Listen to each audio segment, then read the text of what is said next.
Welcome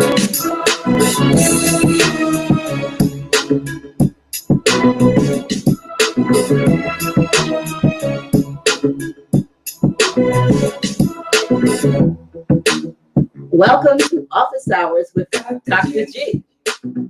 I'm your host, Dr. G, and this is your weekly Truthcast for information, inspiration, and confirmation.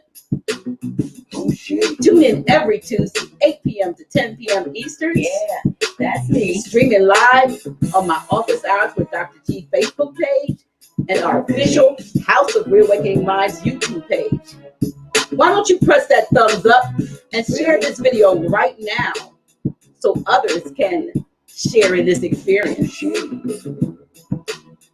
little bit about me. I'm not a medical doctor, but I come to deliver exactly what you need. Tonight's guest, Brother Yusef L, really needs no introduction. He is the founder and CEO of High Frequency Radio Network and the Dean of SBC University. Yusef has made his mark as a prolific researcher and instructor, as well as a critically acclaimed talk show host, producer, activist, natural and contract law specialist, occult and esoteric scientist, and thought leader. As a matter of fact, the list of his accomplishments is too vast for me to list here, but we'll talk about it as the interview progresses. I would like to welcome to Office Hours with Dr. G, Brother Yusef L. Hey, what's going on? What's going on? How are you? Cover up a little bit. I think I'm too exposed. What's going on? I am so glad to have you on here. And I know a lot of people are. I'm just going to let that play out a little bit. It's a little loud, but that's my theme music. You know, we can just groove a little bit. Dr. G. Right. Yeah, that's me. I think we got one more bar. How you doing? I'm doing good. I'm doing great. Gosh, that laugh my laugh is the same laugh on that thing. We give it this start. Yeah, that's me. There we go. Welcome, Brother Yusef L. Hey, thank you. It's been a long time. Yes, and you've been doing your thing as you have been for as long as I've known you. And I said, let me see if I can get Brother Yusef L on Office Hours with Dr. G, especially since you are the one who gave me my start in social media. A lot of people don't know that I started my Reawakening Minds blog talk radio show on High Frequency Radio Network. Was it 2000? That had to be 15. Yeah, 2015. I'd say around 2015. Yes, and the show ran for like two and a half years. It ran until I had an accident. Remember? Right. And once I got hurt, it kind of put a damper on my, my wanting to do anything. And so I got back. And by the time I got back into technology stuff, it changed. Look, we got, this kind of stuff. So we can, we can literally see each other. And it is exciting because not only did you give me my start, but there were many times before we get into you and who you are and what you do, I have to talk about how in the first year of my being on your network, on High Frequency Radio Network, you also served as my producer behind the scenes. And then one day you said to me, "You're gonna have to learn this yourself." And I remember scared the hell out of me. Right. First show that I did without your assistance, because I just used to log in and just do my thing, talk and so forth. You know what? It's funny you bringing all that back. I remember that. I used to always log in with you, and I'm like, "Look, you can do this on your own. This is not hard to do." The first show I did, because I was doing, remember, I started doing 3-hour shows, but the first show that I did, and I remember who was on there, but the first show I did, I was so afraid, didn't know what buttons to push and didn't know how to bring the music in, that I did 3 hours nonstop with no commercial no commercial breaks. I didn't know how to, but eventually, I think it took me about a month. And then eventually I got comfortable, and then I was doing everything. I was people in, and I was making my own commercials. You got your music, your commercials, and everything. And you know what? A lot of times, we have to push people into their purpose and push people into doing the thing that they have within them to do. And a lot of times, we hold people's hands too long, and then they have no ability to walk on. And you look at you now, you just blew up, just do your own thing. Ain't no thing now, is it? This ain't no bang but a chicken wang. No, but I remember those days, and I want to say publicly to you, Yusef, thank you. Not only did you give me that platform, but there were at least 2 occasions when you brought me before people from all over the country, in Atlanta, in Portsmouth, at events and so forth. And as I was really a part of the High Frequency Radio Network family. As a matter of fact, I still am kind of sort of. I do kind of. We still connected in the source. So, but I appreciate you for giving me that opportunity to do me and to learn. I had a lot of great guests on, and then there were even times when you would come on and help me do what I was doing, and I thoroughly appreciate. You're welcome. You're welcome.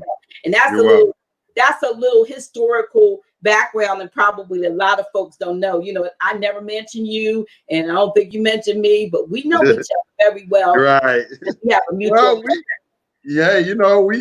We got business behind the scenes. There's things you do for me and everything. So that's right. That's right. And so I'm saying it, but don't nobody have to know everything. But I'm just saying, it was high time to get you on here. I watched you doing your you riding with Yusef L. I was like, oh, look, I saw Dr. P, and he picked up and started riding with Yusef L. I kind of put my head in another space, and I said, oh, I'm not going to drive and talk to him no more around here. But I'm doing this. So I felt like this, for me, this sufficed for, I don't want people to get tired of me, so to speak. Right.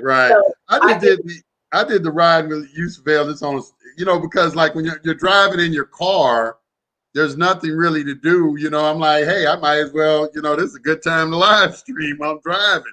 Absolutely. And, absolutely. Just caught on, And it's effective, and people tune in and listen to you. And so I titled this particular, well, I don't even want to get to that. Let's talk a little bit more about Yusef L. I know a little bit, and I know that you have a very prolific background, and sometimes some things people don't want to talk about, and some things, right. It is what helps another person see the humanity in us, because oftentimes what I see, and I'm sure you get this because of how much information you put out, I see this starstruck type attitude of people who approach me, call me on the phone, and when I say that, I literally have had people when I answer the phone, they say, "Oh my gosh," or "Oh my goodness, you answer the phone," and I go, "You called," and they go, "But I'm just starstruck," and I said, "Please don't be, because we're real people, and we have had real experiences, some of which are not that pleasant, but even out of our unpleasantries, we've been able to, prevail and come back with something that we, can help other folks." So I'm pretty sure. Tell us a little bit more that you might want to share about Yusef L. before we get into the fact that you're fed up, because that's what I titled it. You titled it. I see. You call you titled when I'm fed up. Well, I mean, what about me? I mean, I don't look at myself as any type of special individual. I got into all of this. I've always been a seeker of knowledge, first and foremost. Ever since I can remember, ever since I was young, my grandmother, I think she instilled some good basic principles in me, fundamentals as far as reading goes. Having this voracious appetite to read books. I still have an affinity for books.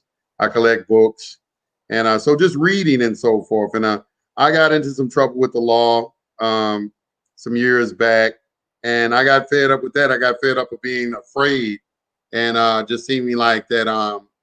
You know, I just saw that once I got into the system, it seems like they were trying to keep me in the system.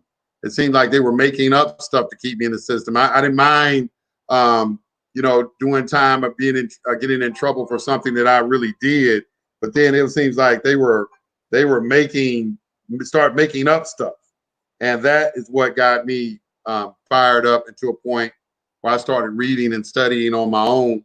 And once I started studying on my own, I saw I had a propensity to, you know, I just had a natural inclination to kind of understand legal terminology, processes, and things like that. It just kind of came to me naturally. And then from there, I just kept studying. But it really, I got into a lot of stuff I got into, like a lot of people who y'all call gurus. You know, we all got into this because we had some sort of problem. Some people had, you know, child support problems. Some people, you know, had an arrest problem.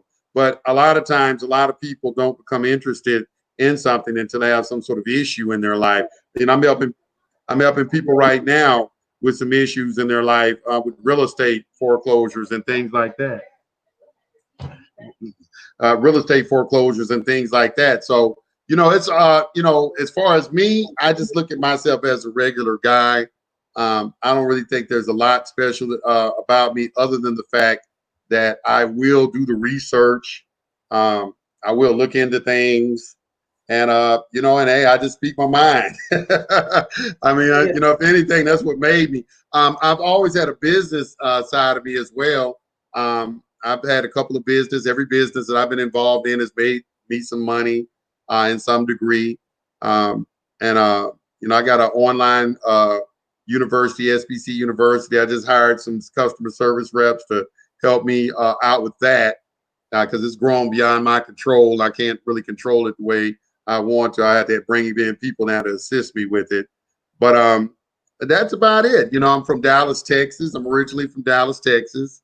I was born and raised there. I live in Atlanta, Georgia. I moved to Atlanta, Georgia by the time I was 22. And I was a part of an organization called the Wabian Nation of Moors for some years. When I got out of that, I just kind of got on my own. And, you know, I've always been a seeker of knowledge, you know. As a matter of fact, I got involved with that organization because I made a statement to someone. Me and a guy were talking. And I told him, I said, you know what? I said, I bet you we can do more with our mind than just think. I said, that just seems like the brain and the mind, just for you to be able to think it's got to be more to it.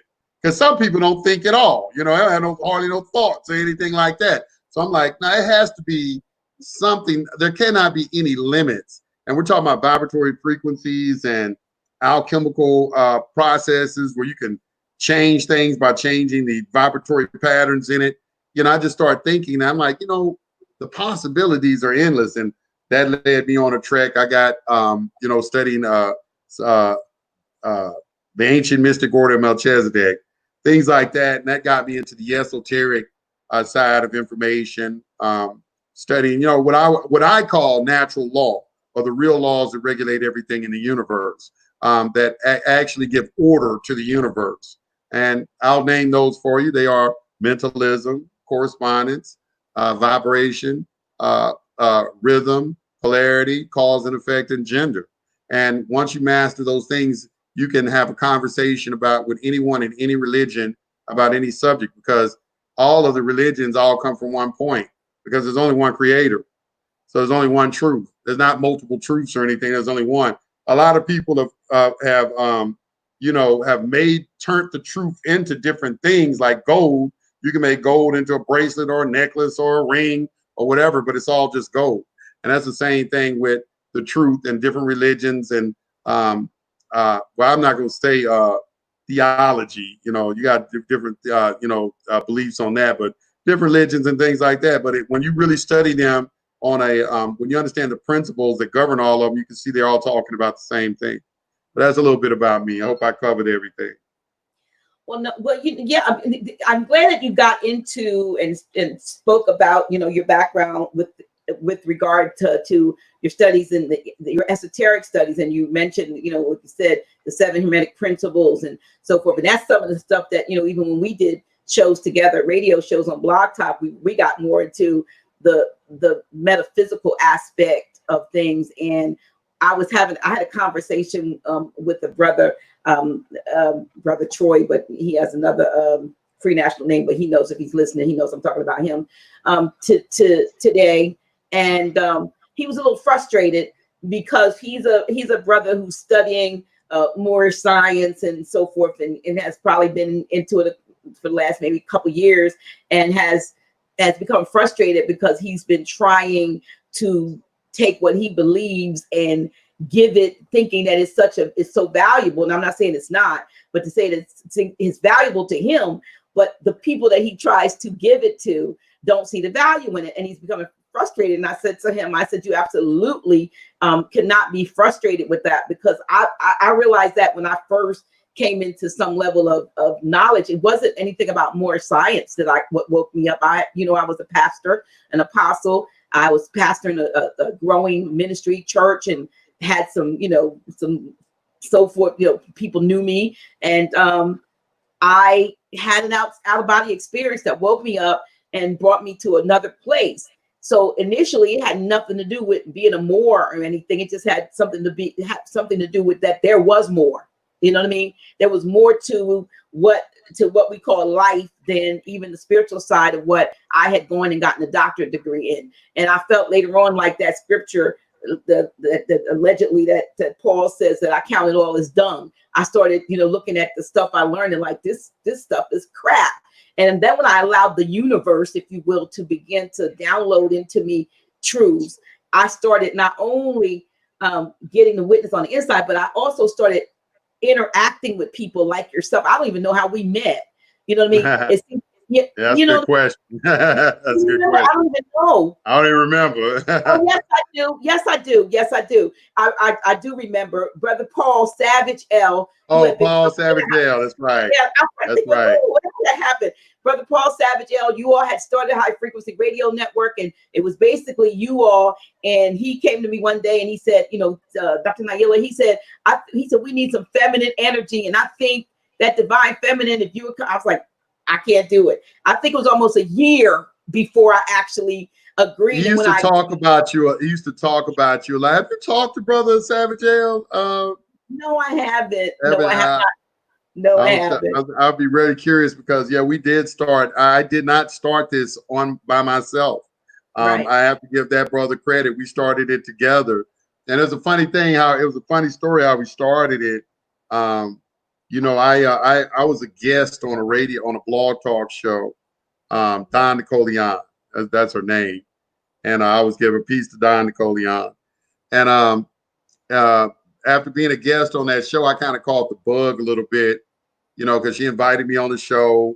I called in, because it was like a call-in show, and I called in. They were talking about a topic.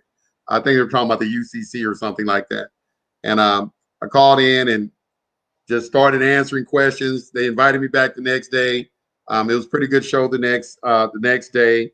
And after that, when I got off, I started investigating this blog talk thing. I said, let me look at this blog talk. I'm like, I like to talk. So, I said, let me try, do this because you got to do what you love. So I said, I love to talk. So I saw it was only like $49. And, but I kept procrastinating. And I procrastinated for about 2 weeks, but this voice kept coming in my mind. It's like, that's when you know that you're supposed to do something because it just keeps eating at you and eating at you and eating at you. So it was eating at me. And I was like, man, I'm not no radio guy. I don't know anything about that. And then Paul called me, and we had been together already in Atlanta. He worked in an office with me prior to that. And he went back to Philadelphia. And at this time I was living in LA. And we had kind of separated. He called up. He said, "Hey, man, I miss talking to you, man." And as soon as he said that to you, I said, "You know what?" I said, "We're going to talk every day." I said, "What we're going to do is, like these conversations that we have on the telephone, we're going to do it over the radio." And that was the only plan. Cause we used to debate on the phone and, go back and forth and all of this. I said, well, let's just get on the radio and let everybody listen to us talk. And that's what we did. And it turned out to be what kept us going is, Blog Talk has the analytics. So we were in the back office looking at the analytics, and for 2 years straight, more and more people were listening to us every month. So that's what kept me going. And, the rest is history. Yeah, I know. Well, it took him about a year to convince me to do it because I wouldn't do it. And then I couldn't see myself doing it, even though I had a background in TV. I was doing local cable TV, and I hadn't done it for a while. But I was like, and I said, well, he's like, this is easier because you don't even see them. People don't see you. And so I used to do these shows, like in my bed when I would be on the phone talking to guests, and I would be up in my bed doing interviews. I remember one time I had a sister on, and she was into meditation and some different stuff. And towards the end of the show, because remember, it was 3 hours. This is by the time you weren't doing my production anymore. And she said, I'm going to, walk you all through a little exercise at the end. You said, when I woke up, the show, I went out. I'm the host, and she was probably on there going, hello. Everybody was going. I have to go back and look for that. I probably was snoring and everything because, you can get comfy on the radio because nobody sees you. And if you have somebody there taking you into meditation, it was like, wow. And I went, it worked. It worked. But, with this kind of setup, of course, you're seeing people and they're seeing you. And so, you kind of have to up your game a little bit. You can't, at least you got to be dressed from the waist up, or something like that. Yeah, right. When people see you, and that was the thing I had to do is like when people started to see me, I had to, because you be in your underwear on the radio, nobody would know. That's right. But I remember us talking. I mean, no big deal, but I do want to say it because I do remember though. You grew up with a famous, with at least one famous person, maybe more than that, but one. I grew up with Jamie Foxx. Me and Jamie Foxx. His real name is Eric Bishop. He's from Terrell, Texas. My grandparents are from Terrell, Texas. His grandmother's name, Miss what was his grandma's name? I'll think of it in a second. She raised him, right? She raised him. Miss Tally, Mr. and Mrs. Tally. Now, Mr. Tally died probably about when we turned. I don't know. He died when I was young.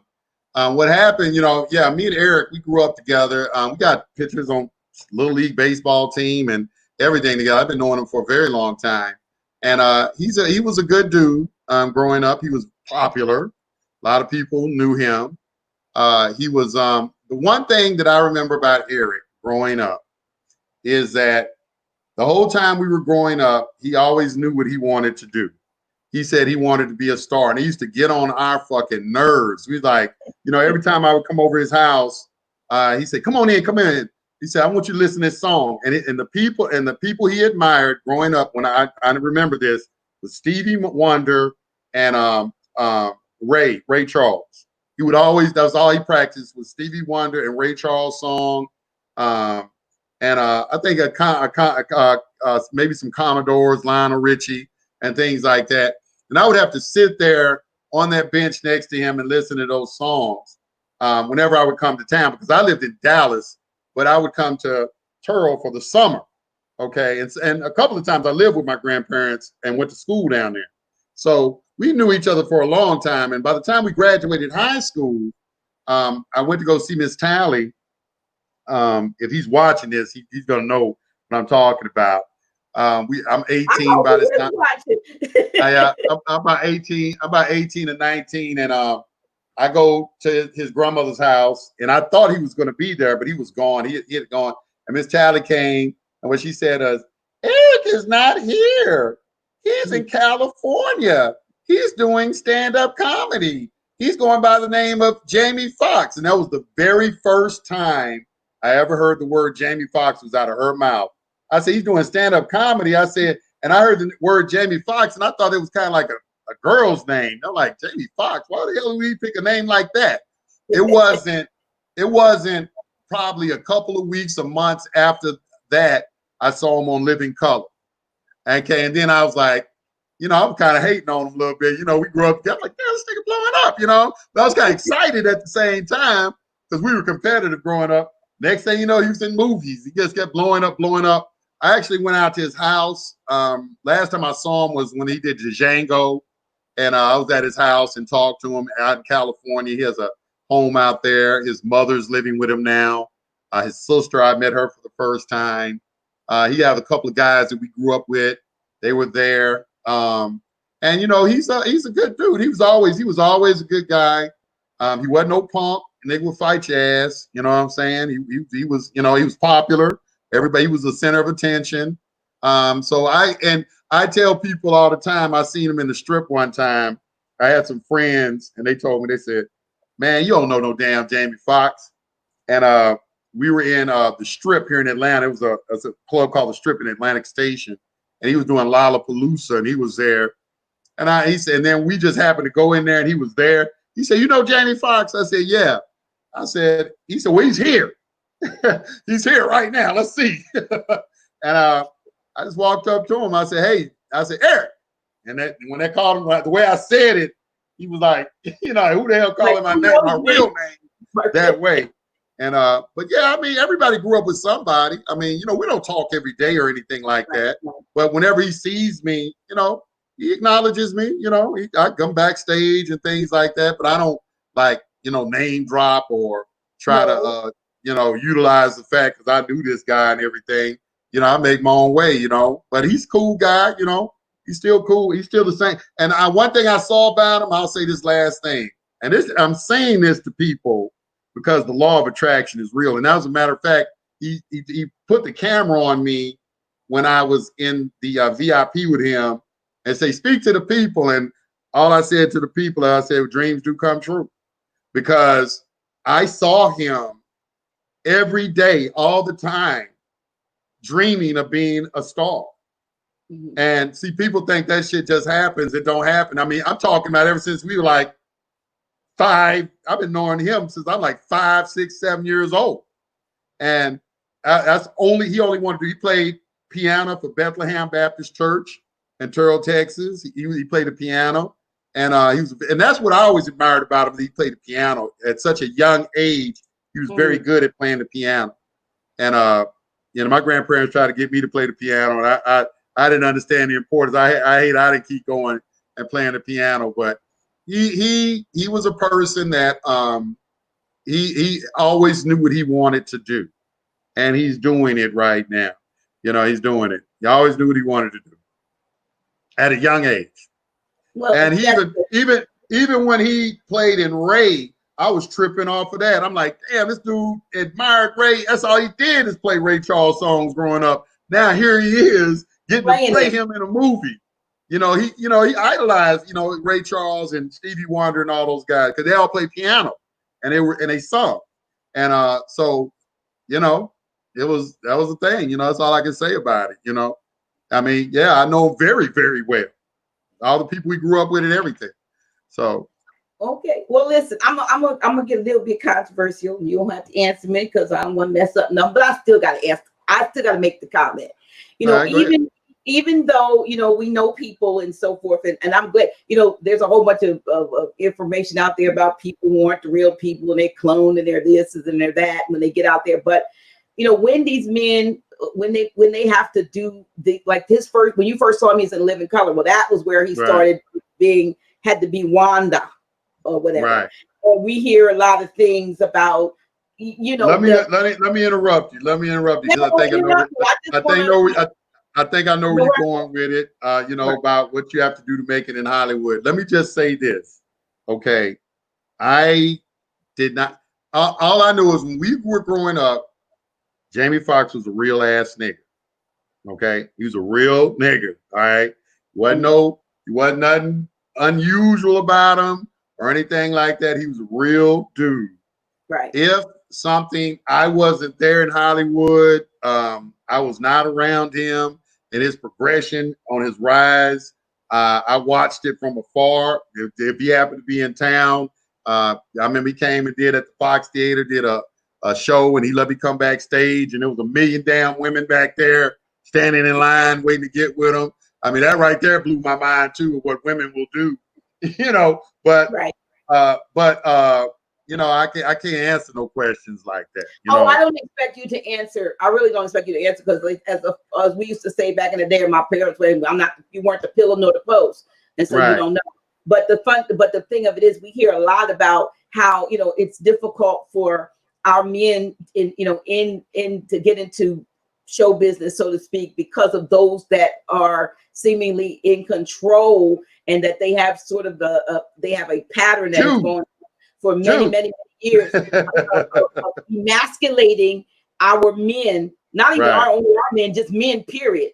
But men, in order, here's the carrot in front of you, and in order for you to make it, you've got a whole bunch of Fruit Loops that are in charge, and Right. they use their positions to put people in compromise, heterosexual men and even women, to get up in compromising positions just for start. I call it superstardom. Well, we got a website, like my man told me, website Ghetto Gaggers, because I don't know why all the feminists don't try to take that website down, because that website is supposedly was created to show everybody the casting couch and what goes on behind the scenes with black women try to get on and things like that, humiliating them and things like that. And that's a website that needs to be taken down. It needs to be taken down. And I've heard stories about the casting couch, but I've never been in Hollywood, so I couldn't really, say what goes on. But you can, from afar, you can see that, yeah, it's obviously, with all the stories that are coming out of there, there's something, there's definitely something to it. When I was in California, hey, basically everybody I was meeting was confirming the rumors. As that's all I'll say. All the rumors, if they worked in that particular industry, they confirmed the rumors about it. So, but I've never I wasn't in Hollywood, so I can't answer no questions about Hollywood. Yeah, but there was a movie I saw recently. I want to say it was on Amazon, but it could have been on Netflix. But it had to do with basically how Rock Hudson, if you remember Rock Hudson, moved up, but this brother what's the right terminology? I guess he was gay, LGBT. He was in the LGBT community back then, and I don't know how fictionalized this was, but he had written a script that they didn't, they weren't accepting melanated people as script writers, but he had written a really awesome script. And this other, I want to say a brother of Mexican, he's more of Mexican descent. He was able to bring it to the producers, and it turns out that the guy that ended up the big time casting guy at that time, was paid by the same guy that plays in oh gosh, what is it called? They're the little scientists. They went off. They like 2 or 3 guys lived together, and he's real brave. Sheldon. He's Sheldon. I don't know what that show is called, but the grown, right. not the young Sheldon, but the one that came out first. He's playing the part of the director. I'm sorry, the casting person, and it's Rock Hudson. He makes him change his name to Rock Hudson. I can't remember, and he also wants him to drop his drawers and let him, give him a blowjob. And this, they mentioned, and this is showing supposedly how he got. And then they have Rock Hudson having a romance with the brother, with the melanated brother in this thing. I just saw this maybe a couple of months ago, but it was really an expose, if you will, in the sense of that Hollywood scene and what you have to do in order to make it. And that was back in maybe the 40s, 50s or something, maybe the 50s, that stuff that this was set in. So, I mean, I'm not saying that I don't even want to stay there, but it's just, I hope that whatever the brother may not have had to do, that it's no longer hanging over him, because, it just is. What he told me, I will say this, because he said this publicly, and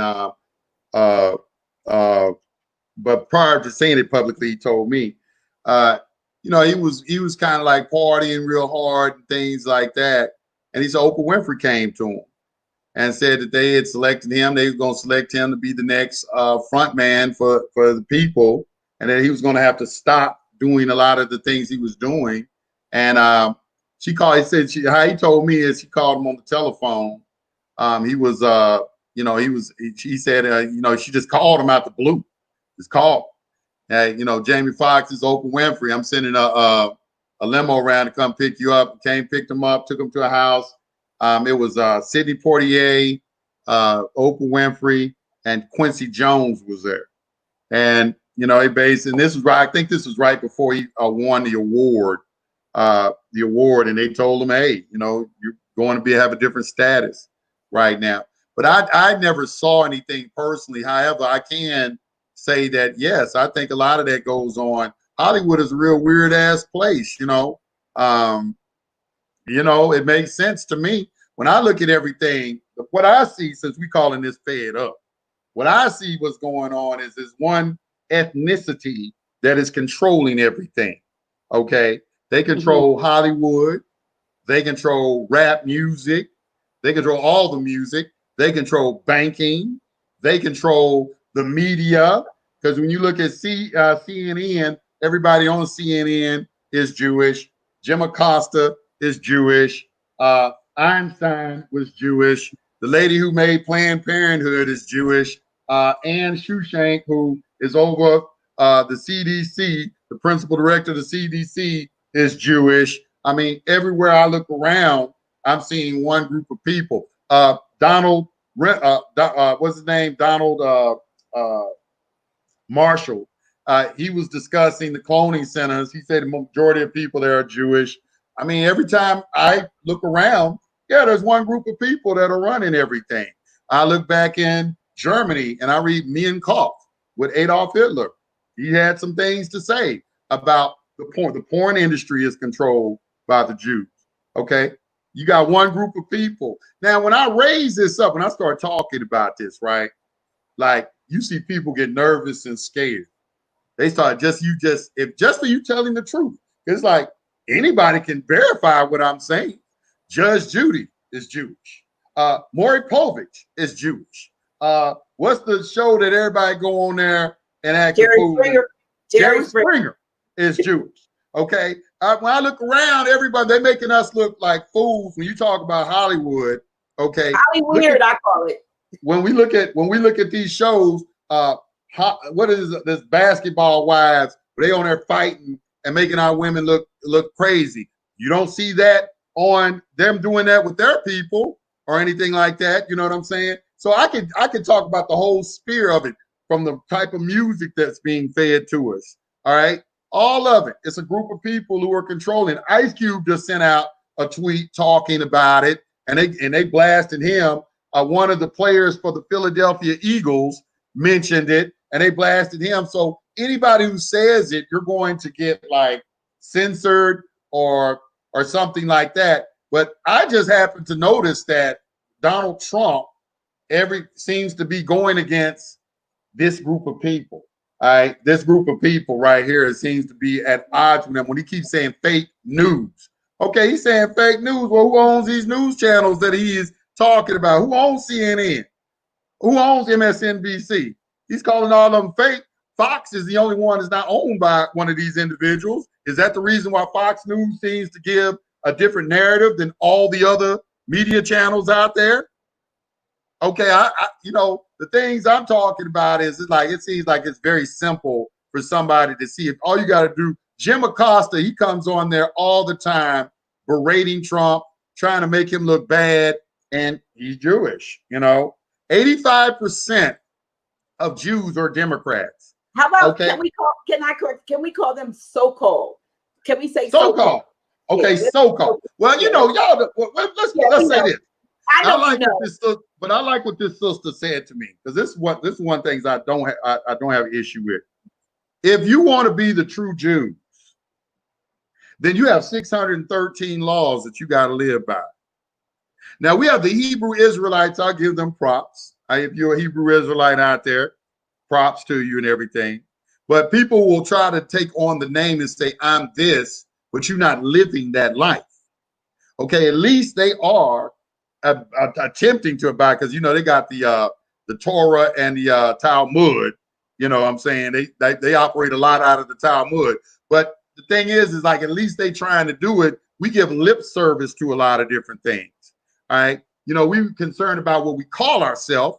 Okay. You know, and say, well, we're not black or anything like that. But, you know, what do I see in your walk and your character and who you are that demonstrates that who you are? You said earlier about the brother, he was talking about he's a Moor. And so, okay, well, if you're a Moor, let's talk about the Quran, Circle 7. Isn't that your holy book?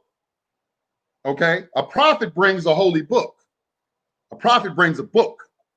All the prophets, seven seals. Okay. So let's talk about that. Okay. Why aren't, when somebody's approaching me, they're not giving me something out of that? They're constantly telling me, well, you know, brother, start calling yourself black. I know I'm not black. I was in the Mojave Nation of Moors. Okay. I go deep with it. We everything. We everything. Okay. When you look back in history and everything, we all over the damn planet. Egyptian, Moor, Mesopotamia. Okay. It's everywhere. Okay. So don't just try to limit me into one group of people or something like that. Because why do you think I got the name Yusef? I got the name Yusef because I was part of an organization called the Ancient Mystic Order of Melchizedek. All the angels have names that end in L. All of them. All the angels have names that end in like Mikael, Uriel. Okay, everybody has a name that ends in L. So these L names is an Arabic name. Okay, and that's where that is derived from, because El means God. And when I come out all the time and I say peace to the gods, Yusuf means God shall increase, or increasing or adding to. Okay, so when I say peace to the gods, which is a phrase that was coined by the 5%ers, I will give them their point. Clarence 13X, and a break off from the Elijah Muhammad and the his organization. Okay, so yeah, you know what I'm saying? It's like I got a background in all of this stuff. But what I've come to learn and what I've come to understand, and that's why I wanted to talk. I wanted to talk about the Quran Circle 7 because it starts off very beautiful. Let me read to you something out of Quran Circle 7 and see if you can't pick out the 7 principles in here. And it goes on. It starts off. It's by Noble Drew Ali. Time never was when men was not. Okay, that's infinite. Infinite. If life of man at any time began, a time would come when it would end. The thoughts of Allah cannot be circumscribed. That was beautiful. The thoughts of Allah cannot be circumscribed. No finite man can comprehend things that are infinite. The finite cannot circumscribe the infinite. Right. Beautiful. Okay. All finite things are subject to change. Change is the only thing that doesn't change. All finite things will cease to be because there was a time when they were not. Okay, so when you get into the Quran Circle 7, into the Kabbalion, okay, and it talks about the undifferentiated and the differentiated, same state. The undifferentiated is static. Okay, when a change starts to come on it, or when vibrations occur, now you have change, now you have creation. Same thing that's being discussed right here. This is why I say, okay, well, why aren't we talking about this book? Because this book right here falls step in line with the Kabbalion. It goes on, it said, the bodies and souls of men are finite things, and they will change. Yea, from the finite point of view of time will come when they will be no more. But man himself is not the body. So we're talking about the soul and the physical body, but not the spirit, because the spirit is eternal. He is a spirit and a part of Allah. Creative fate gave to spirit man, a soul that he might function on the plane of soul, gave him a body of the flesh that he might function on the plane of things made manifest. Why did creative fate give the spirit man a soul that he might function on the plane of soul? Why did creative fate give to the soul a body of the flesh that he might function on the plane of things that are made manifest? Now, that entry, chapter 1, the creation and fall of man, was very beautiful. It's step in step. And if you are advanced in your spiritual walk, okay, and you can understand, okay, what is vibration? In other words, nothing comes into creation until things are in movement. If there is no movement, because everything you see in creation is vibrating. So if there is no movement, there is no creation. That's why all of the holy books begin with God said. In the Quran, kun fayakun, be and exist. Things are spoken into existence. So these are things that we have to get to and we have to understand if we're going to get back to our state as a God man, okay, and understand that we have an infinite power of creation. And that means that we have to understand the natural laws. And that being it, mentalism, our mind, okay, correspondence, creation corresponds with the thought that you carry around. Vibration, a vibratory frequency introduced, makes things manifest down on the physical plane. Okay, polarity, everything has two sides. Rhythm, everything has a season. Cause and effect gives order to the universe. It gives structure to the universe. That is why we say, hey, the definition of insanity is to keep doing the same thing over and over again, hoping for a different result. That violates the natural law of cause and effect. And gender, everything has a masculine and feminine principle, even consciousness. The conscious mind is masculine, the subconscious mind is feminine. Okay, so these laws, when you learn these laws, even in your Bible, in what is it, Proverbs 9:1, it says, wisdom has built her house and has hewn out her 7 pillars. Those are the 7 laws that are being discussed. So, and when we do these things like this, when we talk about these different religions and what's right and wrong and what's going on with Hollywood. As a matter of fact, somebody said something to me from Hollywood one time, and I made the statement. I said, well, as long as it don't violate natural law, because what is my barometer of right and wrong, or what we would call in our organization agreeable and disagreeable, because there's really no such thing as right and wrong, because everything comes from the one. But what is agreeable and disagreeable to you and what's beneficial to you, okay, I'm going to use as my bar to decide what that is going to be natural law. So I hope I made everybody understood what I was talking about. Well, and didn't confuse anybody. I think they did. I mean, there are. I mean, can you see the comments over on the up on the right? Oh yeah, I can see it. Yeah, so you can see. Okay, so you it's a whole bunch of stuff. It's a lot of comments. Preacher. I'm not no damn preacher, man. We're talking about left brain is feminine, right brain is masculine. No, we're talking about consciousness. Well, I don't know. Maybe so. Old people, when I'm from, used to call each other bae long before the term bae. I don't know about that. Okay. Ether, I'm not the only. Yeah, I see the comments. I see. Okay. I just wanted to make sure, you can see the comments in case there's anything you wanted to refer to, or to somebody comment. said I stopped listening to high frequency radio. I didn't like that. What is it that you didn't like? What is it didn't like? I mean, Well, one thing we were taught in our organization is speak the truth though it be bitter to others. Right. Yeah. Speak the truth though it be bitter. Are you still broadcasting? I wasn't sure. Are you still doing high frequency on a blog talk? I do high frequency. I take live calls now, on video. I do blog talk, and I can channel my calls into my video. I just did one about 2-3 days ago. Okay. All right. Yeah. Well, here's my thing. And I had this conversation today. It's interesting. I had a bunch of conversations today. But one of the things that personally, when I came to knowledge of nationality and so forth, and for the first several years, I've said this more and more than a few times, that I was just making a platform for others to come. I have an understanding of what was going on. It's just that people seem to want to hear Grand Sheik Taj Bey, and so I had a platform, the venue, and I kept it going. And then one day the light bulb did go on for me about nationality. Now, while I have that and I do embrace that, we can. But I knew. Wait a minute. Let me just say something. I knew y'all was going to come on and bring me in and talk about nationality, but I'm ready. I'm ready. I want to let y'all know I'm ready. I got all my pistols loaded. I know you do. I got my motherfucking AR-15 and a whole bunch of stuff. I came locked and loaded. I'm not even going there.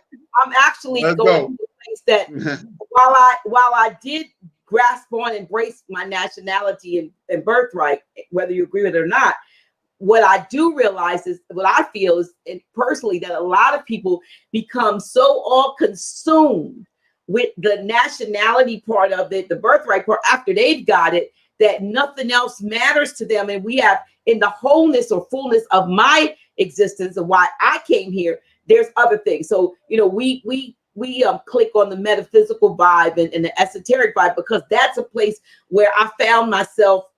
I was there before I was where I am now, and it's a part of me. And so to me, if everything I talk about, or the only thing I talk about, is my nationality and my birthright, to the fact that I push everything else, all the other parts. I am a writer. I am a thought. I'm a thinker. I'm a creator. I do all kinds. I'm a singer. I do a bunch of things. Okay. Mm-hmm. So if I negate all of that for my nationality and birthright, to me, it's like walking around with a sign on me saying, I'm heterosexual. Okay. What? I am. It's nobody's damn business. No, what I'm saying is my birthright is my birthright, and I embrace it, and I'll do everything to protect it. But there's more to me than that. And so all of what I do, even though I'm dealing with people on a daily basis who call and want information and want referrals, mm-hmm. my life is more expansive. And so I'm a Reiki practitioner. I'm into crystals. Right. I'm into pendulums. I'm an intuitive. I can give readings, but I don't. But I can't just put everything underneath a nationality rock and forget about it. Okay, well, first of all, let me speak on that. It's you have the same thing that happened when the commerce game too. Okay, you know, even like with me, when we first got into the commerce game, I was introduced to the commerce game by Moors. The Moors 15, 20 years ago are different than the Moors are today, in my opinion. They were a little bit more business oriented and had understanding about business and things like that. But the same thing was happening to us. We were consumed. I mean, we didn't have a job. We were on the internet every day looking for documents, trying to study things, trying to discharge debt. Everybody was out there. A lot of Moors back then were trying to take houses down and things like that. And that's how I kind of learned all of this. A guy introduced me to this information. He was Moorish. He had a house. He had let me stay in his house, and I kind of got to hanging around them and watching what they were doing. And they had all these properties and everything. I'm like, man, what y'all doing? And that's how I got into it. I got, kind of garnered by curiosity. And every day he would just talk to me about things. But people were consumed about it. People weren't really talking about nationality as much back then as they are today. It was secure party. It was you secure your name, you file in a UCC1. That was because there was an understanding of the commercial nature of the system. Now, I'm going to talk about that for a second since I'm on this show, and I'm sure we have a diverse audience so people can understand my position of why I say it's a commercial system. Okay, first of all, I was a jailhouse lawyer. So I've looked at hundreds of indictments. Okay, this ain't theory. Okay, I read them. People come on my table. First thing I tell them to do, bring me an indictment. And I'm talking about people that used to rub shoulders with Pablo Escobar. I done seen their paperwork. Okay, all of them have what is called a jurisdictional element in it, which means, and this is what it says. It says it's going to say whatever you did, and whatever you did violated interstate commerce. That's going to be in every indictment. Pull up your indictment, go get somebody, your friend or something, read on the first page or in the second page, right in there when it starts listing the things, the charges and the elements of the crime. And because I came in through this through criminal law. I came in this through trying to get myself out of jail. So what no about discharging debt or nationality. And this time I was in jail trying to get myself out of jail. So in studying that, I started seeing, okay, well, how is it commercial? How is it? Why is it commercial, Yusef? Well, you have to look at the Constitution. Okay, you got to look at the Constitution of the United States, and you got to know the principles of the Constitution. And it's going to be Article 1, Section 8, Clause 3 is the Commerce Clause. It's the Commerce Clause. You got to read the Constitution, all right? You got to read the Constitution. And you got to understand the principles that govern the Constitution, because every judge, when he makes a decision, he is using the principles of the Constitution. The primary one that the Supreme Court uses is separation of powers. Okay, and you got something called delegation of powers doctrine. So, in other words, we have a legislative, executive, and judicial branch of government, Article 1, Article 2, and Article 3. The judiciary is Article 3. However, Each one of the branches of government has their own court system. You can see this in Article 1, Section 8, Clause 9 of the Constitution, which allows Congress to make tribunals that are inferior to the Supreme Court. Now, you can't say that that's all one court system, because we have something called separation of powers. That's listed under Article 1. It's not listed under Article 3. So this is called an Article 1 court. U.S. district courts are Article 1 courts. When you go back and study your history, you can see something they had called the Commerce Court, okay, in which they dissolved that and they merged it with the U.S. District Court. Then when you go and study something called the clerk's praxis, okay, and you start studying admiralty, then you begin to understand how it's admiralty. They don't call it admiralty today. They call it creditor and debtor under Article 1, because admiralty is supposed to be reserved to Article 3, which is the judiciary. But Article 1, because there is no money, and because there is no money, everybody's using Federal Reserve notes, and the only way you can use Federal Reserve notes is you have to be a 14th Amendment citizen. And because you're a 14th Amendment citizen, that's a congressionally created citizenship. You can read Susan B. Anthony versus the United States, and that judge will lay that out for you, that what the 14th Amendment did, there was no U.S. citizen prior to the 14th Amendment. It did not exist.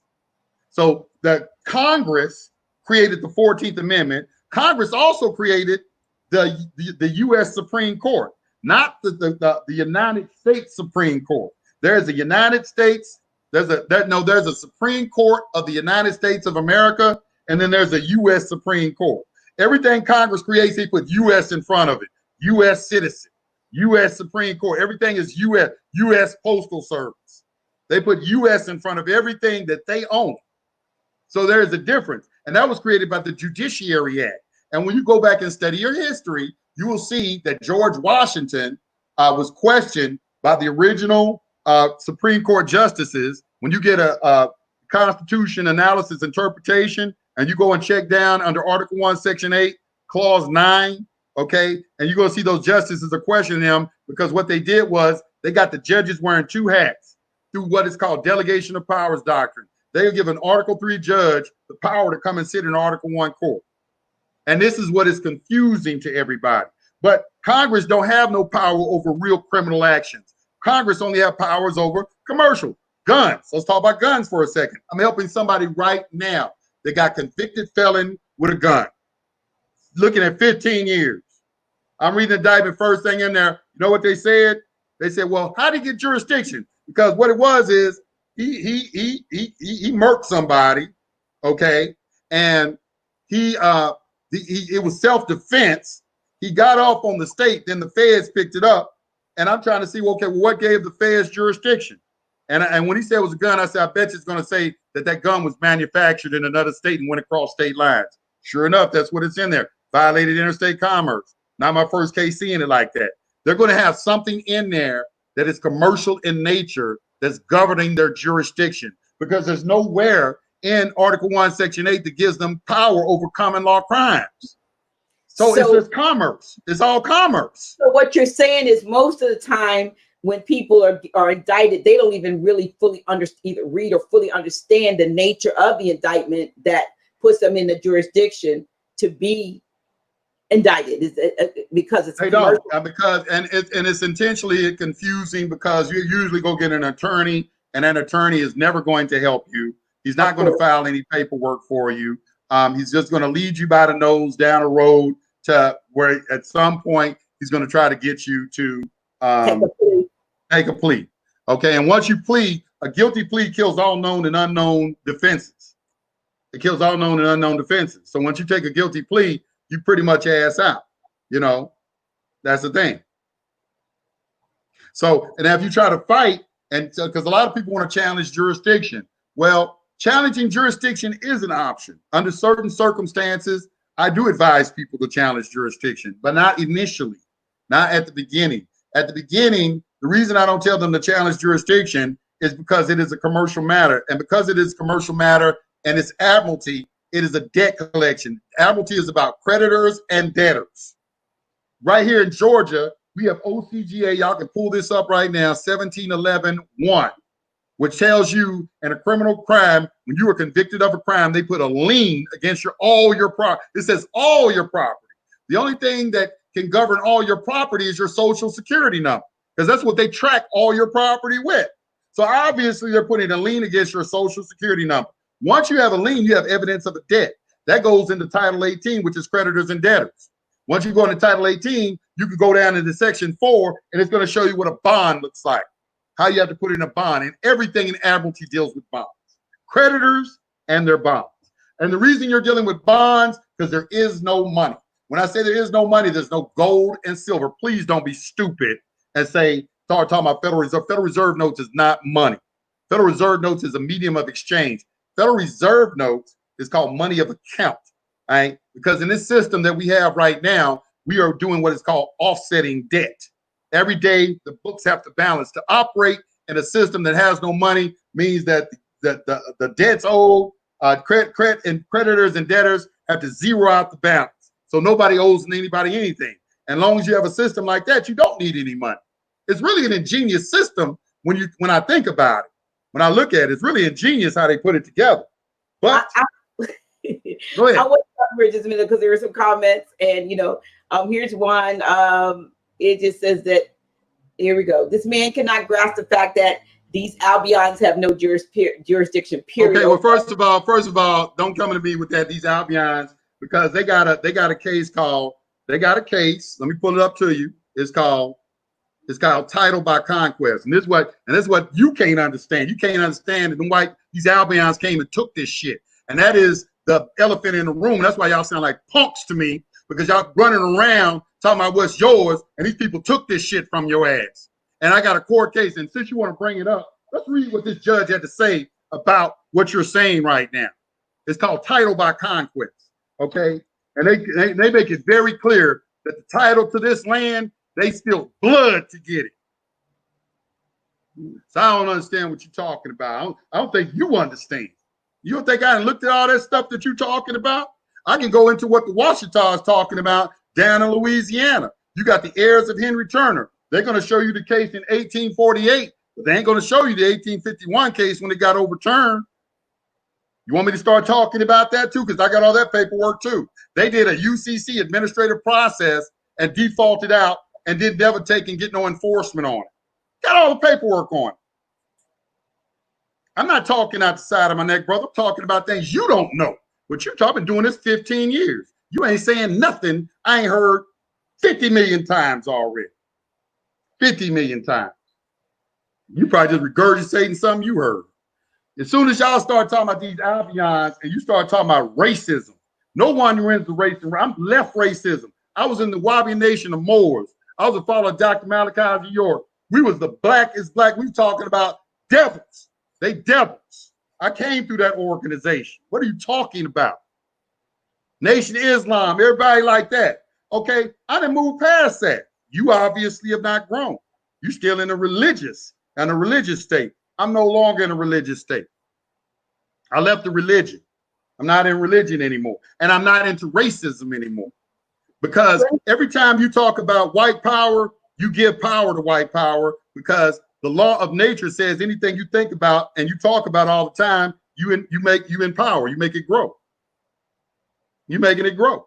How you get rid of something is focus on something else. You divert your attention to what you want, not what you don't want. Now, if you're so smart, why you don't know that?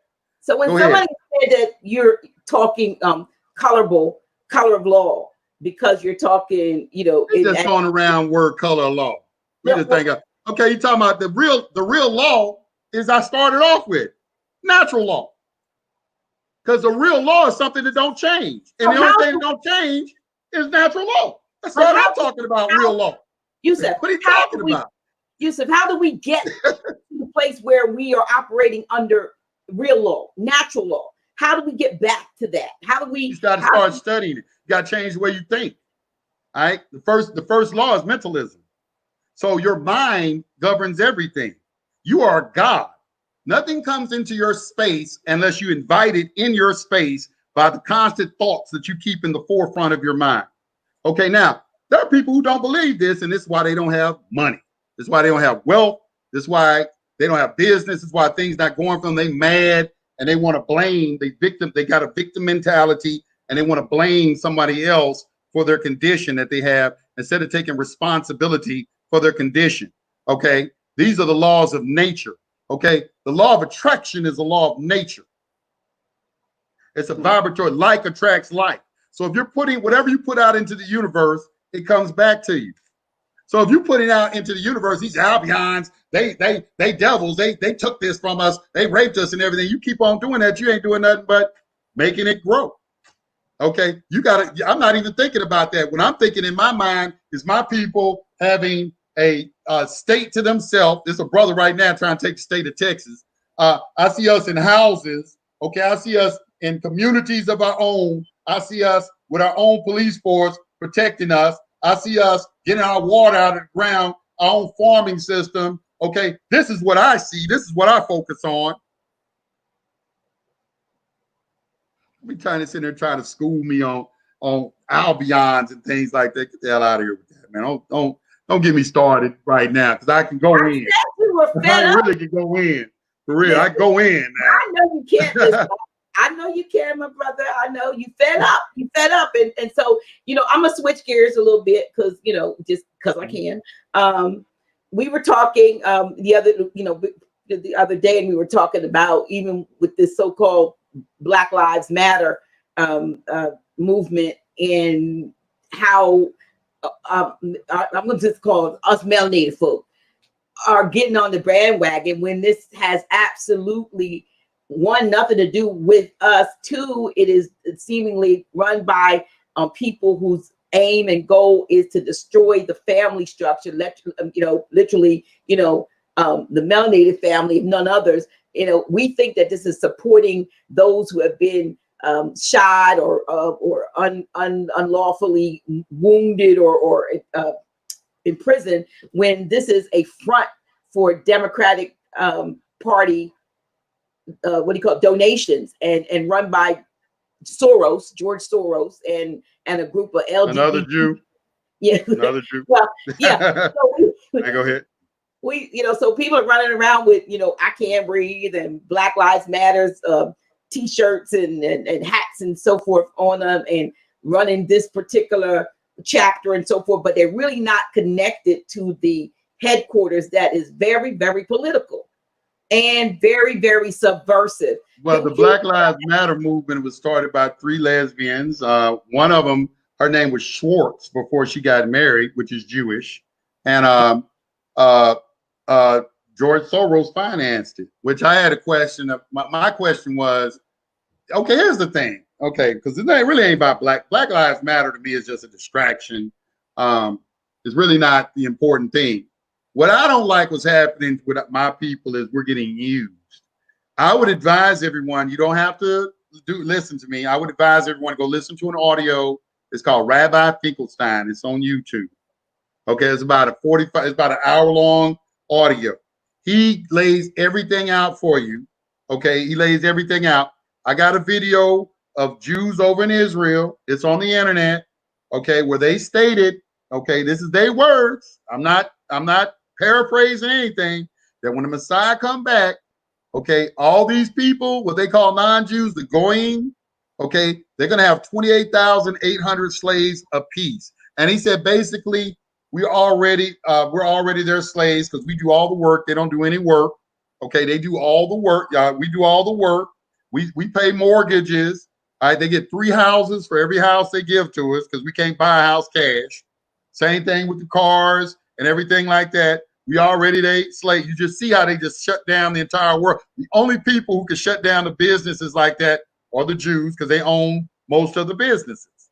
Okay, so this is just a fact. I have to say this because people got to get to the real root of what is going on. Okay, somebody has an agenda for a new world order.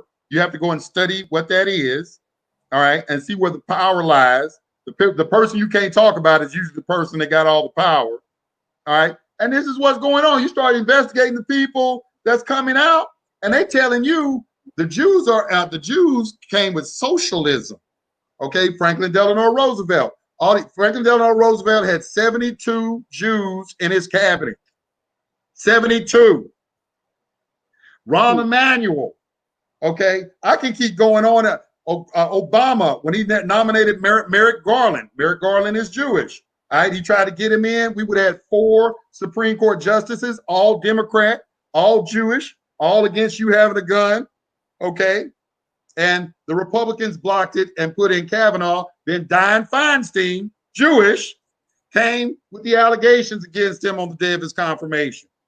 I mean, this is just unreal. You can just go and verify everything I'm saying. Like, damn, the same people keep going on. And so what they do with you is to use you. They incite racism. Let's look at these white people racist against you. Look at these white people and everything. Aren't you sick of that? They blocking you from getting unemployment and welfare and health care and all of that. And you're entitled to all of that stuff. Not knowing, since we're talking about law, okay, that when you take a benefit and a privilege, you take on the corresponding liability. That's called the Ashwander rules. It's rule number 6, just in case you're interested. The Supreme Court justices go by that. The Ashwander rules. All right. You take a benefit and a privilege, you lose rights. Because a free person don't need nothing from the government. It's not the government's responsibility to educate your children. Public education is government-funded education. It's not the government's responsibility to take care of your health. It's your responsibility. It's not the government's responsibility to take care of women with children. Okay. It's if you're a man and you got that woman pregnant, that's your seed, that's your offspring, that's your responsibility. I could go into that too. That's a deep discussion as well. And I know it's a lot of extenuating circumstances. Hell, I went through some of them myself, but that's not going to stop me from stating what is the truth. You know, and let me just say that just because I say things, hell, I'm guilty of some things, but that don't mean I ain't going to say the truth. I'm going to tell you what the truth is. And the truth is a free people is responsible. It's called responsibility. Responsibility comes from the word ability to respond. Do you have the ability to respond when it's necessary? And that basically comes down to that. But it's one group of people that's doing everything. And if people would just take the time to look. Now, this is what's interesting about this show, because on this show we talk about nationality. And this is where nationality does become very important, because when you look at the nationality of the people who are running everything, the people who are the ones that's getting you, and you go and study the Bolshevik Revolution, you'll see it's the same plan they're using right now. It's the same thing. It's identical. It's like they think we so stupid that they can just use. When you really study history and you see what's going on, you can see that they're not doing anything new. It's the same old that's been going on forever. Only difference right now is you have this pedophile thing going on right now. Okay. Well, and it's very powerful people. It's affecting powerful people. So they distract. We were all talking about the pedophile incident. Then they started the riots. Now we want to talk about riots. Now some people want to talk about Jada and Will and their relationship. And what do Jada and Will? Distraction. What do Jada and Will's relationship? Where did that come from? Out of the blue. You know what I'm saying? It's like with all this stuff going on in the world. You know, so these are just distractions. They're distractions. And anything I'm saying, you can go and verify for yourself. Go verify the nationality of Merrick Garland. Go verify the person who put Planned Parenthood together. Go verify Albert Einstein.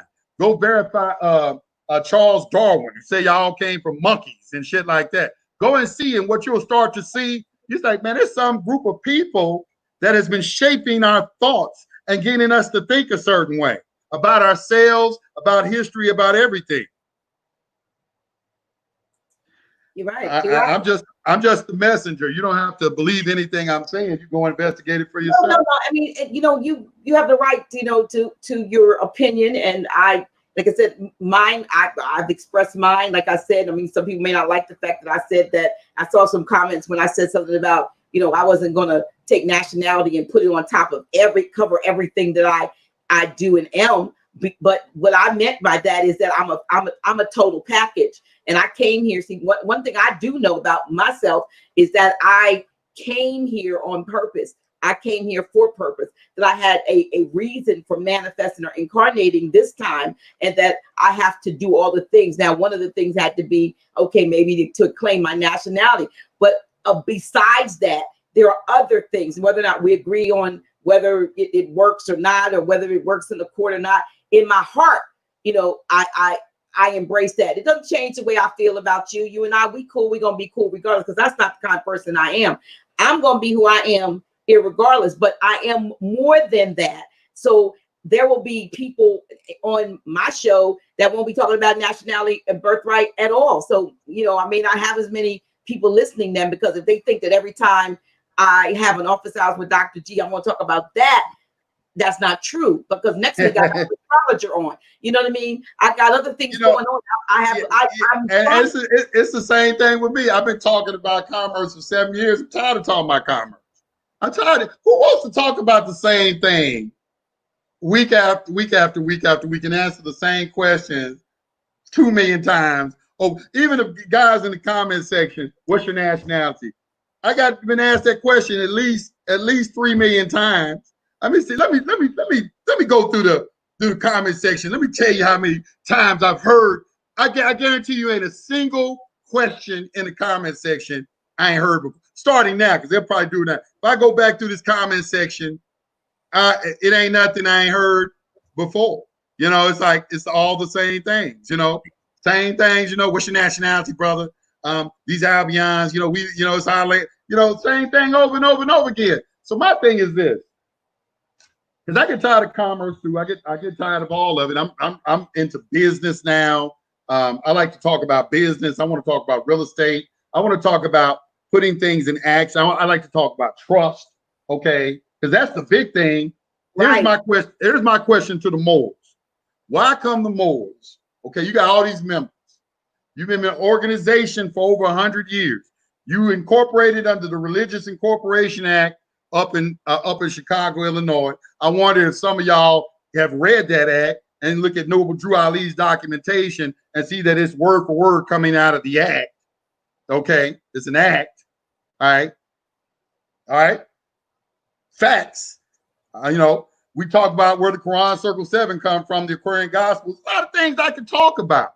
A lot of things I could really talk about, you know, with that. But here's the thing I do want to talk about is, why don't y'all get a business trust?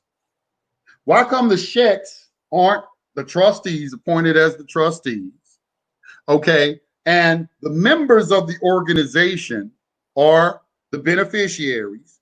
Okay. And you have everybody, you give them all trust certificates, and then you have everybody donate to that trust every week, every month, $100, $200 or something like that. You put some locks on these sheets, these checks, because the trust is going to dictate what they have to do with the money. If they don't do that with the money, their ass is going to jail. All right. And then say, okay, we're going to build this up, this millions of dollars. You have millions of dollars in there in no time. Get the people from your organization who are experts in their particular field. I'm sure y'all have experts in real estate investing, banking, whatever, you know, whatever it is. And then y'all can, because when I was in Hawaii, that's what the Japanese do. I go on to secinfo.com. That's what the Albions do. That's what every other race of people is doing. But all I keep getting is an organization keep telling me that I'm black. But when I look in your organization and I start to want to see, okay, well, what are you doing? Okay, what are you doing? At least with the Nawabian Nation. I can say this about Dr. And people say whatever they want about Dr. Malachi York, but I will give him credit for this. He got 400 acres of land. He built a day. He was building shit constantly. Building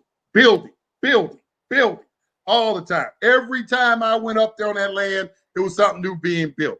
And people can have their opinion about him or whatever they want, but I saw that with my own eyes.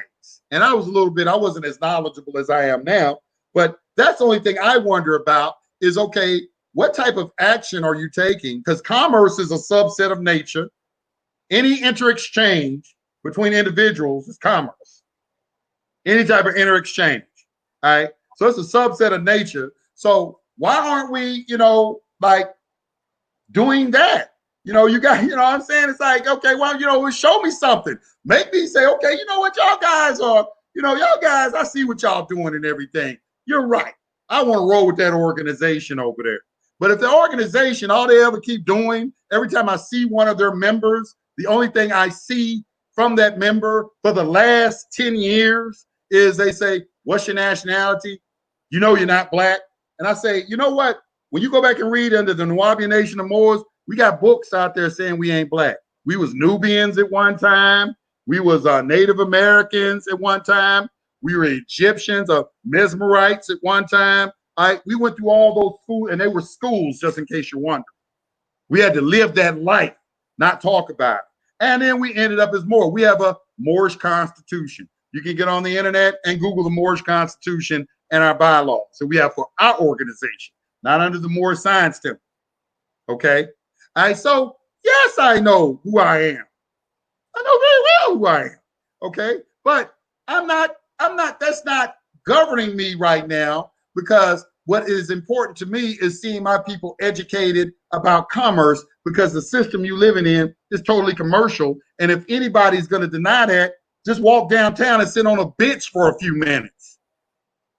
Right now, what are they doing with COVID-19? You can't wear a mask in any businesses. That's the only thing they got jurisdiction over is the businesses. They can't tell you not to wear a mask in the private. It's in the public. They say you can't wear a mask in the public. Well, you know, they say you must wear a mask.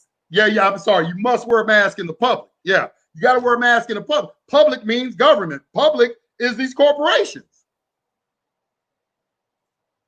It's every business you go into, they tell you why. And I do it because why? Because the Congress regulates that. That's because they got the power to do it right there under Article 1, Section 8, Clause 3. We delegated the power for them to do that. So they're not doing anything wrong.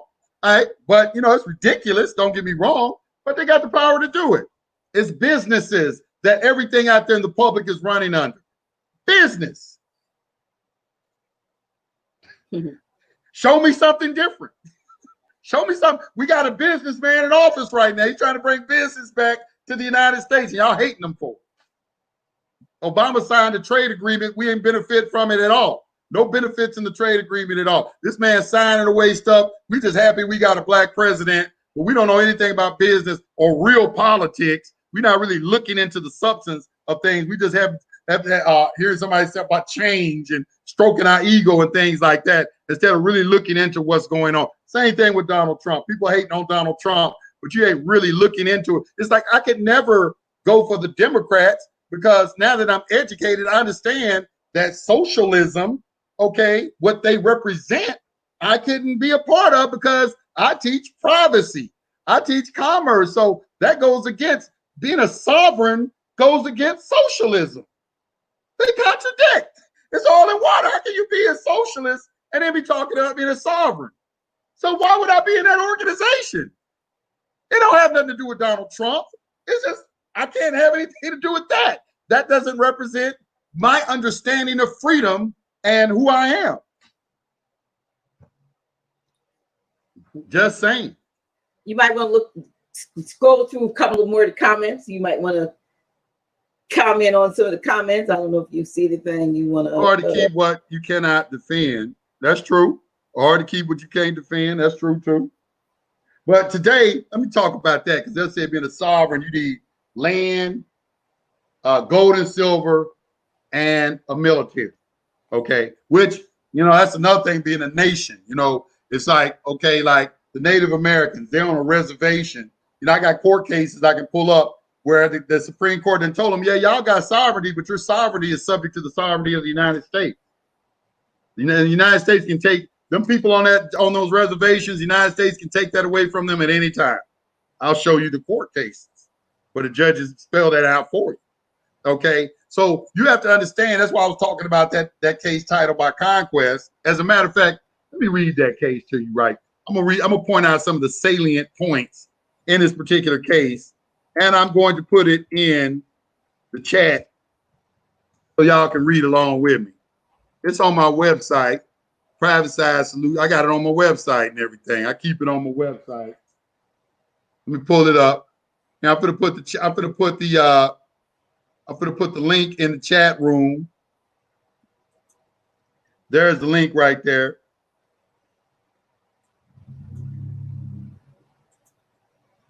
There's the link right there.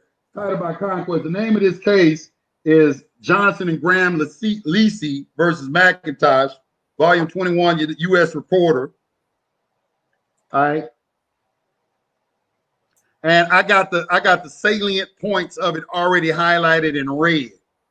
But I want you to go down and just a long case. It's a long opinion by the Supreme. This is a landmark case. But you go down here, it says, and let me read what this judge says. He says, we will not enter into the controversy whether agriculturists, merchants, and manufacturers have a right on abstract principles to expel hunters from territory they possess. Wait a minute, let me go down. Okay, yeah, let me just start right here. The title by conquest is acquired and maintained by force. The conqueror prescribes its limits. Humanity, however, acting on public opinion, has established as a general rule that the conquered shall not be wantonly oppressed and that their condition shall remain as eligible as is compatible with the objects of the conquest. In other words, when we conquer someone, and by the way, when you conquer someone, it's not subject to any type of court proceeding. Article 3 can't even get involved in property that's taken by war. Okay. So when we take it, the people are going to be like, hey, look, you got to, I know you conquer these people, but you got to treat them humanely, even though they don't have to, but that's public opinion. It says most usually they're incorporated with the victorious nation and become subjects or citizens of the government with which they are connected. The new and old members of society mingle with each other. The distinction between them is gradually lost, and they make one people. Where this incorporation is practicable, humanity demands and a wise policy requires that the rights of the conquered to property should remain unimpaired, that the new subjects should be governed as equitably as the old, and that confidence in their security should gradually banish the painful sense of being separated from their ancient connections and united by force to strangers. When the conquest is completed and the conquered inhabitants can be blended with the conquerors or safely governed as a distinct people, public opinion, which not even the conqueror can disregard, imposes these restraints upon him, and they cannot neglect them without injury to his fame and hazard to his power. But the tribe of Indian inhabiting the country were fierce savages whose occupation was war and whose subsistence was drawn chiefly from the forest. To leave them in possession of their country was to leave the country a wilderness. To govern them as a distinct people was impossible because they were as brave and as high-spirited as they were fierce, and they were ready to repel by arms every attempt on their independence. What was the inevitable consequence of this state of things?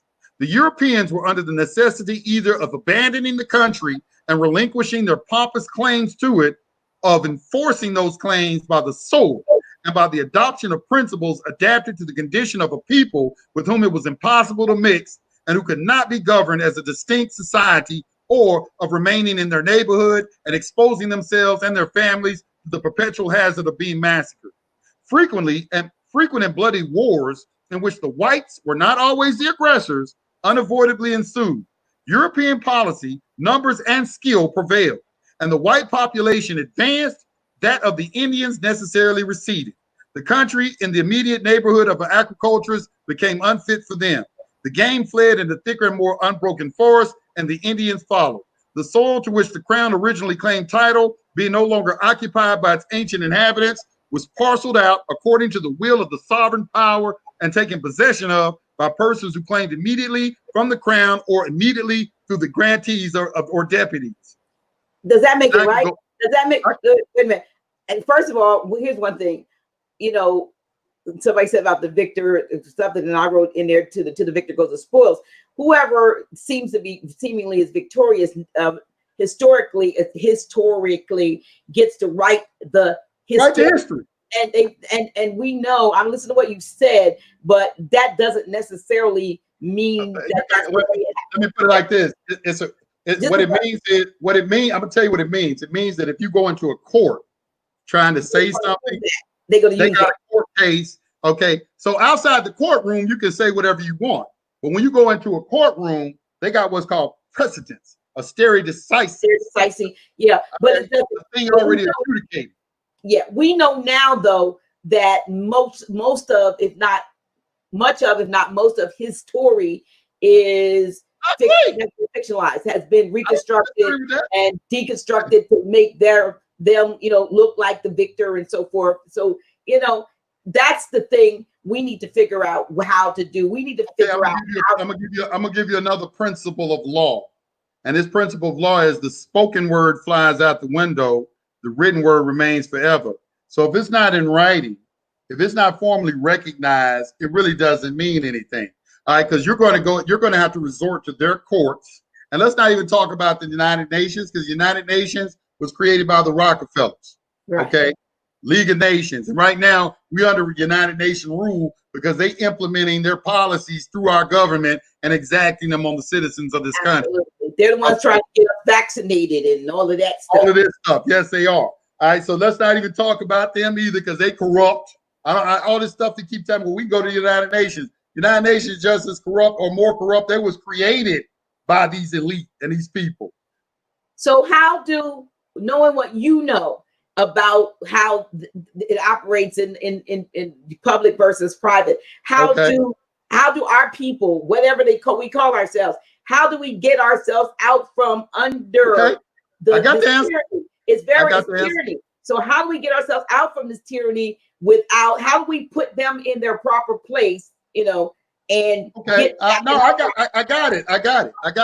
That's in our last half hour, because we got a half hour going. Okay. Yeah. What is everybody else doing? It's business. Okay. You got to unify. The first thing is you got to unify. Okay. You got to start buying up land like they do. Okay. That's why I keep trying to tell people the world has changed. There aren't any more countries really anymore. There's only corporations running everything. Everything is corporate structure running everything. So it's business. Business corporations almost become like, when you get a Black's Law 4th edition, you will see in there that a corporation is also called a state at times. I think it's a Black's Law 4th, or maybe it's a Bouvier. Yeah, pull it up. Look up the word state. Hold on, let me pull it up for you. I'm gonna pull it up for you. I don't want people. I don't want fake people. I'm just saying something. But my answer, while I'm looking this up, is that, you know, that's why I'm on this the way I am, because it's like, okay, you gotta get rich. You gotta get rich. I'm trying to get people to get silver. I've been trying to get people to get rich. And they act like rich. Right. You know, so some, you know, but I'm just saying there are certain things that we can do that others have been doing, and then we're so stuck in the tradition. Okay, what others? You say that something we can do that others been doing, or give me an example. Acquiring wealth, and things out, you know, tangible assets, things that, you know. Now I'm not talking about the new 65-inch to 75-inch TV, but I'm talking about real tangible wealth assets that can be passed on through to your children and your children's children, things like that. We, by and large, are people that are consumers of things that are things for now, and they have no lasting value. So we have to get to the place of, like you said, land and precious metal assets and various other things. I mean, one of the biggest assets we have, not the biggest asset we have, is our own abilities, our own talents, our own skills, and all those things that we hand over daily to these corporations that you spoke of. And if we could do this for somebody else, then why can't we do this for ourselves? Abundance is your birthright. Everything in the universe is about abundance. So if you're living in a state of poverty or a state of lack and limitation, that's an artificial construct. That's something that you're creating in your own mind. So the first thing is you got to change the minds of the people. And let's get religious for a second. In Mark 11:22 through 26, Jesus talks about, if you tell this mountain, the mountain represents a problem in your life, to be cast into the ocean, but do not doubt it in your heart, but believe the things that you have said as if they have happened. We're talking about the now, because the past don't exist and the future don't exist. Okay, it's just the ever eternal now. Okay, nothing shall be impossible for you. You shall have whatever that you ask for. Okay, ask and it shall be given. These are things that were constantly, when you look in all the religions, okay, it's constantly being told to you, and unless you look at the real prophets, what the real prophets are saying, okay, they all are trying to get you in a state of abundance, of a conscious abundance, of a realization that you are God. Not God in the sense that you created boundless universe, but God in the sense that you're the center of your universe and you create the kind of life that you want. Okay, anything that you can conceive and believe you can achieve. Your only limitation is your imagination. Absolutely. And the imagination does have limits, because if I ask you to create a color that you've never seen before, you couldn't do it. You can't create a new color because you can't imagine it. But if I told you colors do exist that you've never seen before, that'd be hard for you. It babbles the mind. You wouldn't be able to fathom that. That's just a little test. I'm just throwing that out there. So there are conceptualizations. So the thing is imagination, concentration, and visualization, an understanding of how the conscious and subconscious mind works, the active and passive principles in the God human being. Okay, and that is what we got away from. All this political talk, all this rhetoric about commerce and all that, those are all secondary issues because they don't mean anything if the mind of the individual is not correct, which is why I started out with the Quran Circle 7 to remind the Moorish Science Temple what the foundation of their teachings are, which are spiritual and understanding of the mind of themselves. I love the Quran Circle 7. Well, it says, man, know thyself. You know, we need to know ourselves, and most of us don't know ourselves in the sense that we allow ourselves to be defined by something or someone's outside of ourselves. So once you allow someone else to define you, you again, like you said, you allow them to place limitations on that definition. And let me say this too. I just put in the chat room the link. Let me put it back in there again. This to a Black Star. This to a Black Star 4th edition. You pull it up. Go down there on page 79 where you see state, which is a noun, and you roll that. Then the second paragraph it says one of the component commonwealths or states of the United States of America. And here it is. The term is sometimes applied also to governmental agencies authorized by state, such as municipal corporations. So municipal corporations are sometimes referred to as states. Okay. I mean, am I lying? There it is, right there in the paragraph. Now let me copy this and United States is a corporation. And it tells you right there that municipal this is a municipal corporation because it's in Washington, D.C. But a maxim is just like, say, Africa, in that the so-called states would be like the so-called countries that are on the continent, if you will, of Africa, for example, or anything else.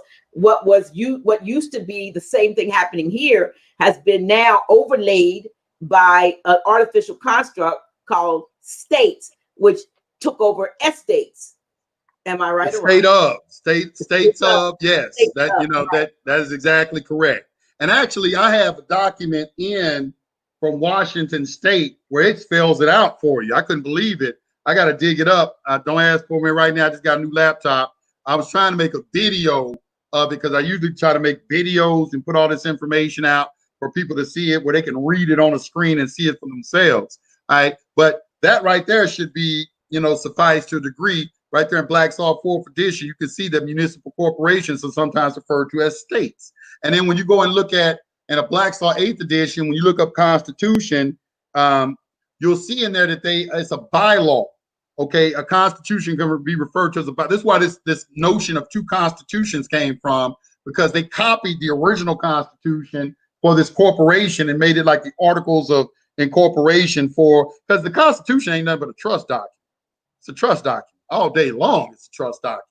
And when you study trust, you see it. And so is the Federal Reserve Act. Federal Reserve Act ain't nothing but a trust document they incorporated into an act. That's all it is. And you go and read, you study a trust, and you look at it and put them side by side, like, damn, it's a trust. It's a trust. So the same thing, that same document can be utilized for corporate interests. And that's what they did. They said we'll have to what is the Organic Act of 1871? Okay, they made a corporation called United States. So that's where a lot of confusion comes in too. Is we have and please don't say that it's illegal and unlawful, because it is not. Okay, when you understand this, is another word that I hear people always talk about. They always talk about it. It's a de facto.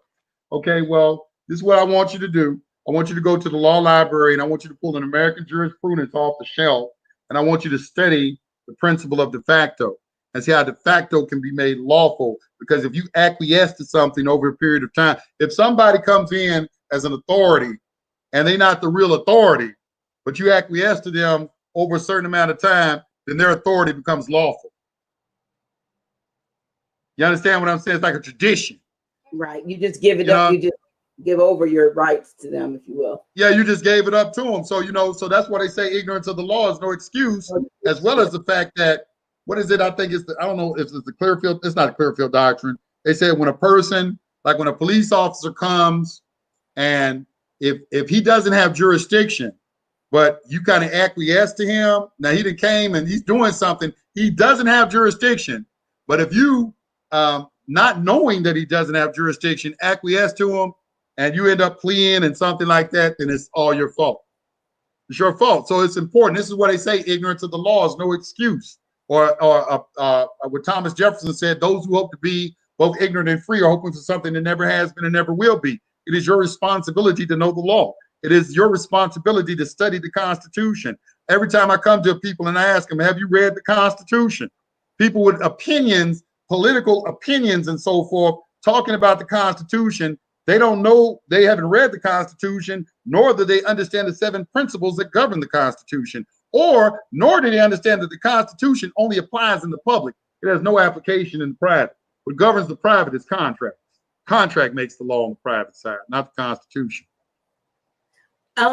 SPC University, what do you teach there? What is taught there? What can a person? I teach trust, and I teach trust, and I teach secure party. And the reason I did it is because people were okay. When I got into this, people charged like $10,000 to learn the information, all that ridiculousness. So a lot of people like I was on the phone, like when you called me today, I'm on the phone, somebody trying to sell their house. Somebody trying to sell their house. All right, they about to go into foreclosure in a couple of months. All right, so you got people who are looking, who are desperate, who are looking for some way to save themselves.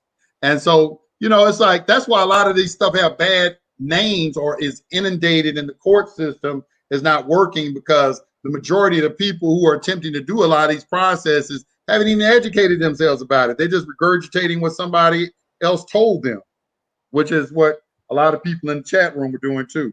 They're just regurgitating what somebody told them and everything. But so I wanted people to get an understanding.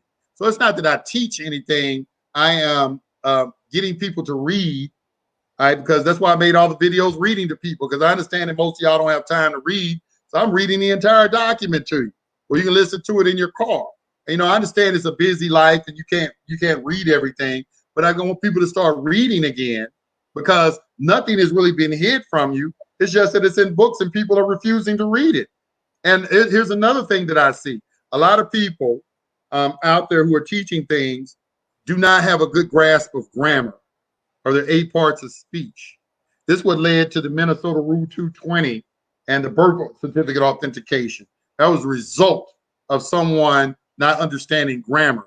And a lot of other things that I can mention. Don't get me started on this show dealing with black and white and a lot of things like that. When you read this stuff, and I go behind these people, they say, yeah, here's the definition right here. And I go behind them and read it. I say, you do see that that's a noun. Like somebody said, they said the novel coronavirus. This is an example. Somebody said, novel means fiction. I said, novel don't mean fiction. Novel means new. That's a noun.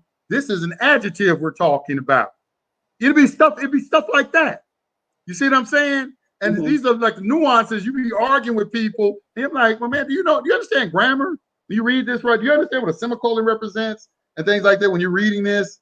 Okay, and that because grammar is a language in and of itself. And when I started studying this, I knew I was weak on my grammar. And the first thing that I did was I got a dictionary. And the back of all dictionaries, they have grammar practices for you. And that's what people should do. You should know what a preposition or prepositional phrase is. And, what I'm saying? These things right here. This is why in law school, they only take English grammar majors and political science majors. You got to know your English. And a lot of people who are studying this, they were not very good in school. They didn't get a good basic education at a young level. And now they've gotten a little older and they're starting to read, but they don't have the fundamentals down. They never mastered the fundamentals. They can read. With understanding or the understanding of it, they don't have They can read, they can see the words and recite the words, but they cannot the meanings and so forth are foreign to them because they don't know grammar. Grammar is very, very, very important. Very important. And etymology, as is etymology, and I'm really grateful. Etymology plays a part in it, but I don't think etymology, because the intent, everything is about the intent. When in law, it's about intentions. So you can say, because everybody say, okay, if the etymology of this word means this. So if I say, I am rich. Okay, making that statement doesn't make me rich. What makes me rich is the intention behind it. And that's why you have a principle of law that says you are not guilty unless the mind is guilty. And that's what an examination is: an examination of the conscious mind, and a cross-examination is an examination of your subconscious mind. So it's about intent. What is a mens rea or whatever? What is the intention behind the words you say? What is the emotion behind it? It's just not the word itself. It is the emotion behind the energy and emotion that you put behind it, and your understanding of that word. Let me give y'all something since we're talking about esoteric. There's a book you can get called Abramelin, the Magician, and in this book, how do you spell that? Let me Abramelin, and let me put it in. I'll put it in the chat. It probably got a PDF. The chat's showing up. I'm looking to see if they're. I don't think if you're. I don't see your post showing up. I'm trying to. Well, I'm on the. Oh, here you put it on the private side. Okay, here's the private now. I got that. Let me copy that. Put it in the private side, and then I'll bring it out into the here. Like I'm going to put this other thing here because that didn't show up before. But put it on the private side if you don't mind. Okay, I'm gonna see if I can. It might not show up, but I'm gonna. Well, you put something on the private side. I just got it out, and I just posted it on the group regular chat. Well, let me just tell you why I'm bringing this up, because in this book it talked about your religion and why you don't take a religion away from a person. All right, and this is just and this is not written in stone, but it gives some clarity on what I'm talking about. A person's belief, whatever they believe, is whatever you can believe and conceive, you can achieve. So if somebody is a Christian and they have a very strong belief, you don't take that away from them, because that belief is a power. It's like a power. Okay. Like if they think that they need to depend on Jesus Christ and he's a Lord and Savior and everything, and they really believe that belief is their power. So a lot of magical practice and a lot of magical circles, what they don't is they don't spend time trying to change somebody's belief about something. What they do is, this is why when you get into different religions, like you look at Christianity, you got Christian Science. When you get into Judaism, you got, Kabbalah. When you get into Islam, you got the who is it? The whirling dervishes. I'll think of them in a minute. Oh, they spit around like this. Sufis. You got the Sufis. So in every religious branch, you have your mystical side of it. You have a mystical side of it. They pull from the lower into the higher, because the principles are the same in all of them, but the form of the belief has been molded into a way that if you change that, it might interfere with that person's power to believe. Hope I'm saying that correct. I don't know. I think, a lot of it, like you said, I believe seriously in the mentalism, mind, all is mind. Just as a example, I don't know how many times I order lots and lots of things online. And sometimes I forget that and with things, the way things go now, sometimes depending on where it's coming from, it's coming overseas. It may be a month or 2 or 3 before you get it. And by the time you get it, you forgot that you even ordered it.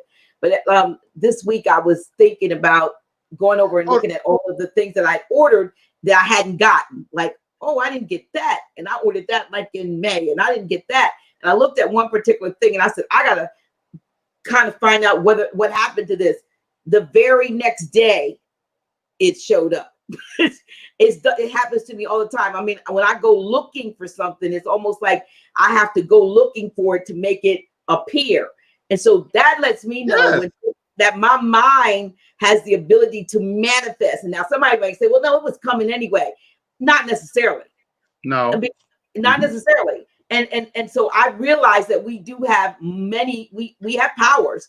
They lay dormant in most of us because we have no real faith in, we need something outside of ourselves. We are looking for a savior. We're looking for, and we think that savior is outside of us, and we don't, we discount what's already on the inside of us, the ability to, the law of attraction and so forth. And so those things are very important to me. And it's how I operate. I manifest things. I'm specifically, and I know that if I at least pay attention to something, it comes. I mean, I'm not doing circles and rituals all necessarily. You don't have to do that. I'm putting wait a minute, where's my stuff? And then my stuff appears. And somebody said, well, that's simple, but you could do that with everything.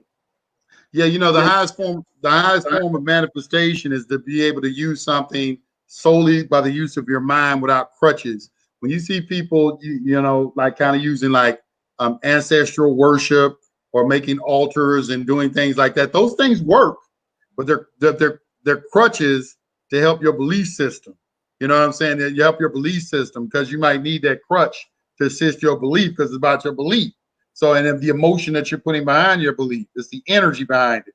So you may need that if you need that. But the highest form is to get to a point where you don't need any crutch, where you can visualize something in your mind and focus and bring it from the spiritual from the mental, spiritual down into the physical plane. And that's with anything. That's where concentration and meditation and all that comes in. And everybody talks about it. It's hard to believe that.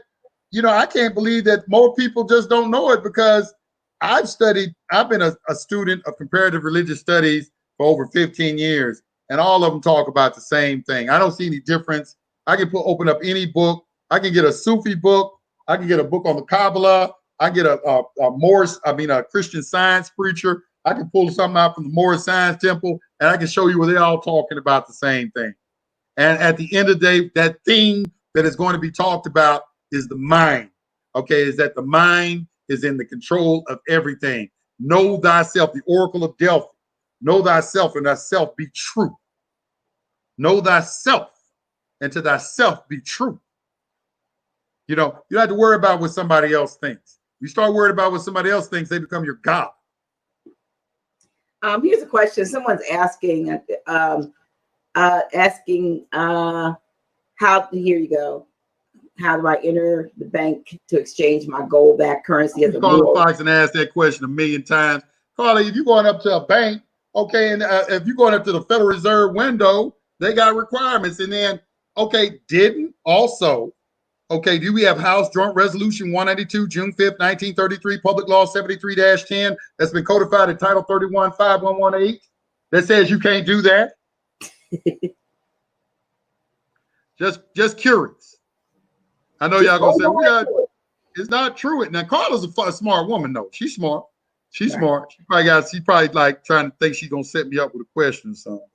Right, because she asked me like 3-4 times the same thing. I get my attention on. I seen her. I was waiting for time. I was talking. I seen. How you gonna miss it? She said about 50 times. Mm-hmm. Yeah. I mean, just like I do the silver thing, but I don't have silver for now. I got silver for when the other stuff is going, and silver. And so I collect silver now for when it is going to be, lawful, and that's what we're going to have to use. But right now, hey. I got a whole bunch of silver and gold. I collected, I started collecting it as well. I know you got a program and everything. We're going to talk about that, get into the discussion. I seen your link you sent me, and I'm going to look at it. Because I'm about the accumulation of wealth. Because at the end of the day, you have a right to live in abundance. Okay. At the end of the day, what is important? What's important, the only thing that is important in life is for you to be happy. We can talk about nationality. We can talk about commerce. But at the end of the day, are you happy? That's it. Are you happy? Are you happy? Do you live in the kind of home you want to live in? You have the kind of woman you want. You kind of have the husband you want. Are your children well kept and well fed? Do you smile every day? Do you wake up with a sense of purpose? Can you wait for the next day to come? When I wake up every day, I can't wait for the next day to come up. These are the things that matter in life. And I had to remember that because when I was studying commerce, I did with everybody. I got engrossed in it. I didn't do anything else, you know, and I forgot to live life. Go on a date with a beautiful woman. Have a good conversation.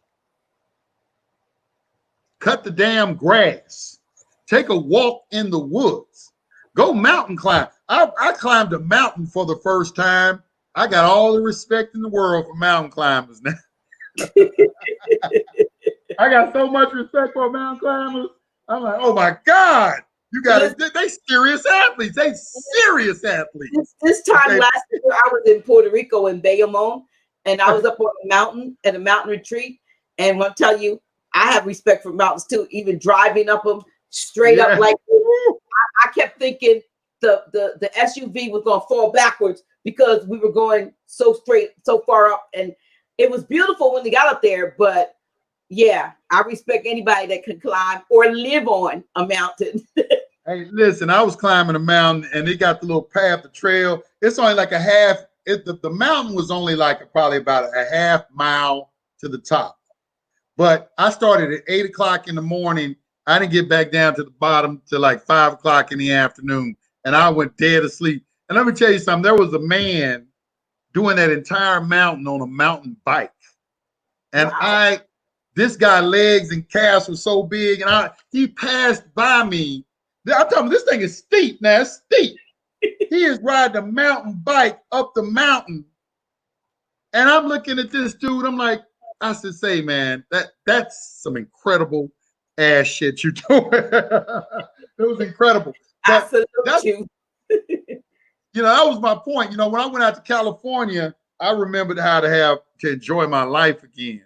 And that's what, you know, this is all about. You know, everybody's talking about, you know, you can't save the world and you can't save somebody who want to be saved. Everybody don't want to be a Moor. Everybody don't want to be a Christian. Everybody don't want to be a Muslim. Everybody don't want to be a Jew. Everybody, you ain't gonna get everybody to come and join your organization. You're not. You're not. Okay. I don't care how much sense you make or whatever. You're not. So what can we all get along on? What can we all agree on? We can all agree that we need some kind of money to live. So why can't we all get together on that point, okay, and allow people to live their lives how they want to live their lives?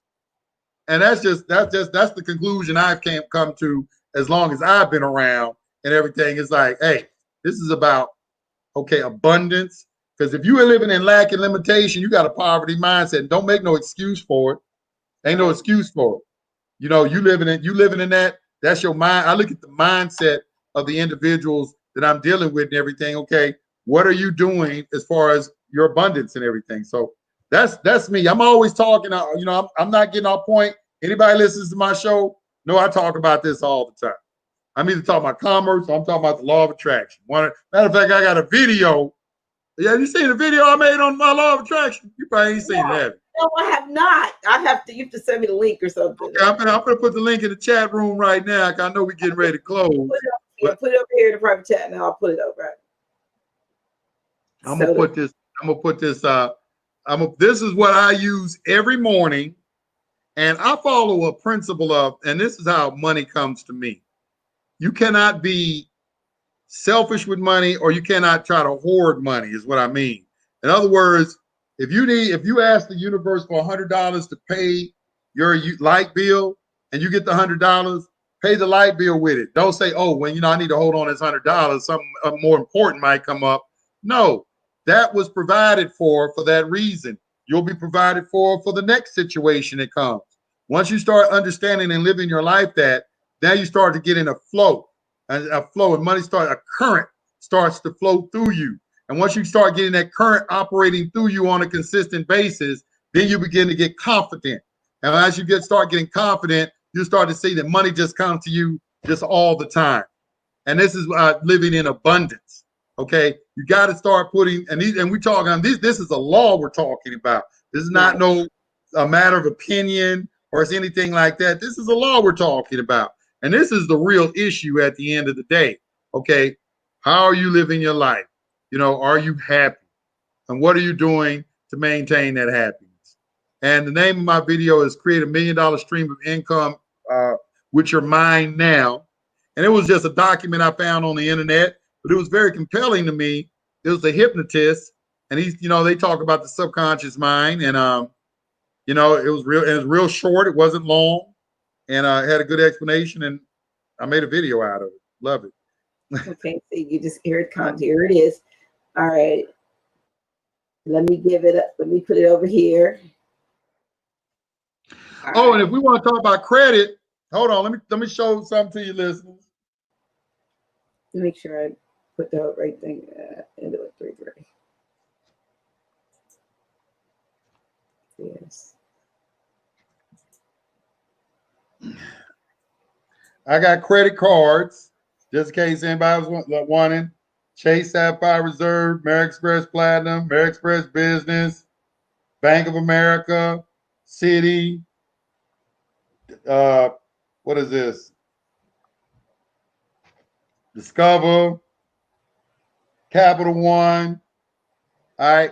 I do the credit thing. I'm not just like talking about it. I do the credit thing. Okay. Isn't that so contracting? Isn't that considered contracting or what? No, I mean, wait a minute. First of all, what are you using your social security number or are you using a business? I don't have a business. Okay. Well, everything that you do should be done through some sort of entity. You mean like the only way you're gonna contract with them is using that social security number. Because the social security number is the tie back to the 14th Amendment. So when you say a person should have a business, are you saying a business with a EIN or some other number? You're gonna have to have an EIN if you're gonna do banking. Right. How you gonna operate in commerce without it? I'm asking whether it's an EIN or some other form of. You get a 98 number. 98 number is a foreign number. Okay, and let me explain that to people because I think there is this notion that just because you got a 98 number, you free or you all the way private. The IRS doesn't go by that. The IRS goes by what's called form versus substance. In other words, the formation of your entity is not what they look at. They look at the substance of your transactions that you're engaging in. So if you take a private business trust and you do business with a business that's within the United States, there's going to be a tax that's going to be created from that. Okay, and it's going to originate at the source. Now, the trust itself may not be taxable, but that tax is going to pass through to those beneficiaries. And if you don't report who those beneficiaries are, and let them know whether or not they're U.S. citizens, it's going to be a presumption that they're U.S. citizens, and they're going to tax you. Additionally, if you don't know how to administer a trust, okay, and you go in and you say, let's say you form a private trust, and then you let the beneficiaries start directing the actions of the trustees. All right, well, now you don't have a trust anymore. You have what is called a partnership or an association. And what they're going to do is the IRS commissioner is going to hail you into court, and he's going to pull the minutes, because the minutes are the lifeblood of any trust. And they're going to look at the minutes of your trust, and if it doesn't go in alignment with your transactions, they're going to construe that as something else other than a trust, and then you're going to get what's called a deficiency judgment. They're going to go back all the years that you had that particular entity and tax you with that, probably bankrupt your trust, the corpus of your trust. So now you learn all this. How do I learn all this? Because I go to Google Scholar and I put in private trust and I read all the case law, people going into court with their trust, thinking one thing and then going into trust and finding out something else. Is that what you teach at SBC University? Yes, it is. Okay. All right. Well, I think we have reached, I don't know whether you have anything else you want to share. I mean, we do have the ability to continue, but I didn't want to take too much time. I know you have family and so forth. And I'm enjoying myself. We can chat a little bit, 15 minutes. Boy, I'll let you broach something else. I'm just, I know I done ran my mouth.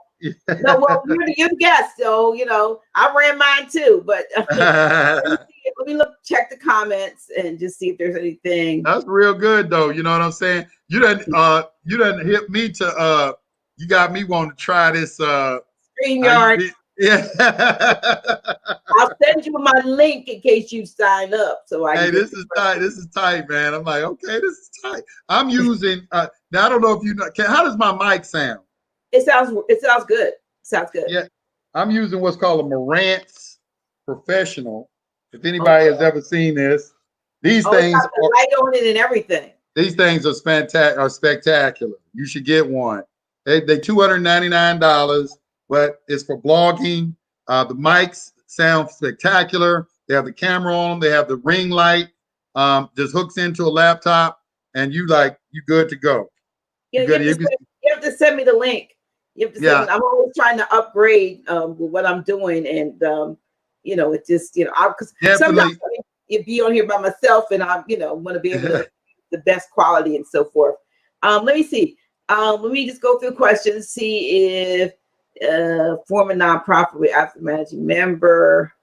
Look up Dr. N. Look up statelessness, and then look up ID 2020, and you actually have to read. I think it's the about section 8 or something like that, but it says who ID 2020 is for the stateless people. Okay. Okay. So basically, you telling me to go look up a statute? Let's just start right there. Is that what it's an act statute? Is that what they directed me to? Because private individuals don't look at no statutes. Well, they said to me, especially since somebody just told me earlier that I'm talking about color of law, because a statute is colorable law. All of it is colorable. Act, statutes, all that. So as soon as you say act or statute, let me know you don't know what you're doing. You don't know what you're doing.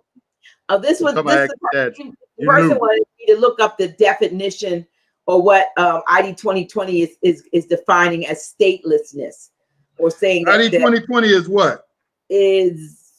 What is ID 2020? It's for stateless people. I don't know what it is. I have to look it up. I don't know if it's some. Let me read it real quick. It says ID 20. I'm going to read it. It says since 2016, ID 2020 has advocated for ethical privacy protecting, or is this something else? This must be something else. Hold on. Because this looks like some ID is a non.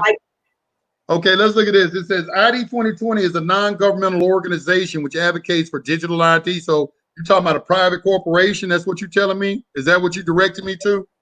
I'm reading the first line. It tells me it's a non-governmental organization. That it is for who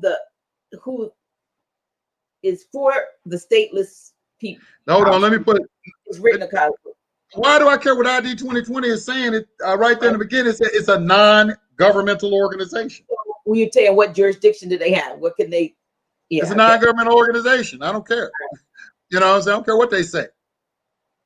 Okay. I don't care. This is what I mean. This is what I mean. You got people, they'll say this act, they'll be talking about the government, and then they'll start directing you to reading acts and statutes. Okay, and that lets me know. Let me explain to you the breakdown of the law. This is how the law breaks down. You have natural law. Right below natural law, you got positive law, which is another name for man-made law. Positive law breaks out into two branches. One is substantive law, and the other is procedural law.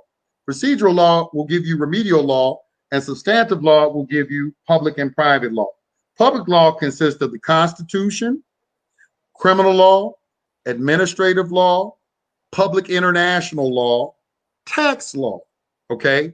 All those are on the public side. Private law consists of contract law, property law, tort law, family law, okay? Private international law, okay? Now, if you can't break that down in your mind, how I just did, and Google this and see for yourself, you don't even need to be talking and commenting on here because you don't know what you're talking about. You don't have no fundamental. That's like trying to read and you didn't ever learn A-E-I-O-U and your 8 parts of speech. It is what it is. The teacher is out. Y'all go make some videos about me now and drive some traffic to my drive some traffic to my YouTube page. Listen, this is a place, I was told about something that happened recently where people, somebody was taking a vote about something, and the people that didn't vote the way the people who called for the vote, they kind of blackballed them and so forth, and which I thought was the weirdest thing, because why take a vote at all if you already have predetermined the outcome? And so I'm saying that to say that I didn't invite you on the show and in hopes that, or with the thought that you would agree with me one way or another. We go back. You already know I am. I'm a belligerent. I know. Like I said, and those that weren't here at the very beginning of your interview, right. They did not know that you and I have worked together for at least the last 5 years, and to this day still work together. That you gave me a start in social media when you gave me the platform for Real Awakening Minds on the High Frequency Radio Network, where I was for about 2.5 years until my injury in June of 2017. So they don't know that I've traveled and you've given me places to speak in Atlanta and in Portsmouth, and different things. So I think that was important for folk to know. Like, I didn't just have somebody on here that I'm not familiar with. We may not talk, may not talk all the time, but we still are associated with one another, and we have a history that is what it is, and it's based on mutual respect. Yeah, I agreed to come on your show. How many shows I come on? I don't know. Not hardly any. Hardly any. I hardly make any appearances. Yeah, your own platform. Like I said, you don't need no introduction. I mean, and that's my point. It's like, I got a platform. Why did you come on somebody's show for? But I came on your show because of our history and everything. You're a good person. And you've always been very positive. Your show's always positive. And you got your own thing. You got your own mind. I respect you. Y'all do y'all thing. It's a thing. Right. That's like, what can I say? Yeah, like I said, and I appreciate that. With that, I don't know whether you have anything else you want to add, any last, I'm trying to see if there are any more questions or comments. But if they're not, let me see, I'm gonna make sure my silver is running. Look, this is a poor frog that don't praise his own pond. So I'm just looking to see. It's not the same. Hold on, let me say that. See what this Tide and Bay, we don't need money to live. That right there type of statement, you'll never have money. I would never say that. I would never say money. I like how Reverend Ike said it. Money has eyes and ears that can hear. When you speak negatively about her, she will leave you. She will leave you. Listen, I am a follower of Reverend Ike. I have followed Reverend Ike since I was about 17. Reverend Ike is a mystic. He's not a preacher. I was 17 years old when I started sending Reverend Ike the little donations and getting the stuff. And he a mystic. I had a baby at 16 and 17, or I think I was 17 or 18. My baby daddy wasn't sending support. I had to send a little letter to Reverend Ike, and Reverend Ike said, do this, that, and the third. It wasn't much. Next thing I know, the checks start coming in the mail. He said, you want your pie in the sky, by and by. All right, keep doing what you're doing. But he talked about the here and now. I was about 17 or 18. Like I said, I'm 65. I mean, he transitioned, and I still post his videos because he was a man ahead of his time. Way ahead of his time. And he's not no preacher. I don't look at him as a preacher. He a mystic. No. He was a metaphysician. He's a metaphysician. And what he was doing, he was coming under the guise of Christianity. Yes. He was coming under the guise because he knew that's where most of it, that's what we were taught. You have to give people what they want. Right. So they will want what you have to give. People wanted Christianity, and he gave them Christianity, but he taught them the law of attraction. Yes, he did. Philip Anderson, we working on it. Okay, we working on it. You talking about when the trust, something won't be fixed. Well, I don't know what he's talking about. You go in our archive section. I got 22 trust classes, all of them played. So go and check that out. But anyway, that's it for me. I'm through. Thank you, Mesa. Said, listen, gave me a compliment for being 65. Yes. 65 and much alive. I'm appreciative, and a lot of that comes from being, like you said, positive for the most part in my mindset. I'm not going to say that I never have a down day, but all of that. Aging is a state of mind. Wealth or lack thereof is a state of mind. Manifestation starts in your mind. And so I just, hold on. I want to use somebody as an example real quick, because I'm looking through these questions. All right. Yusef, isn't the Sestake Vi the only true freedom? Okay, so I'm guessing from that question that they have a premise. Okay, so I guess is that a rhetorical question that you're asking me? Okay, living beneficiary, not trust, refrain dead with limited power. Okay, Sestake Vi. Let's look. Okay, did we read? Do I have to read the Sestake Vi Act? Okay, because it's an act. Okay, that they're talking about. Okay. And it's the Sestake Vi Act of 1666, which is in Britain. And Sestake, is a totally misconceived by those within the OPC. Listen, the Sestake Vi Act 1666 is totally misconceived by those within the OPCA movement. The theory implies that state ownership of their body applies via the birth registration process, and unless this presumption, and the birth certificate doesn't represent ownership of your body, it represents ownership of your labor. And that's what the secure party process is all about. It's about taking control of your labor.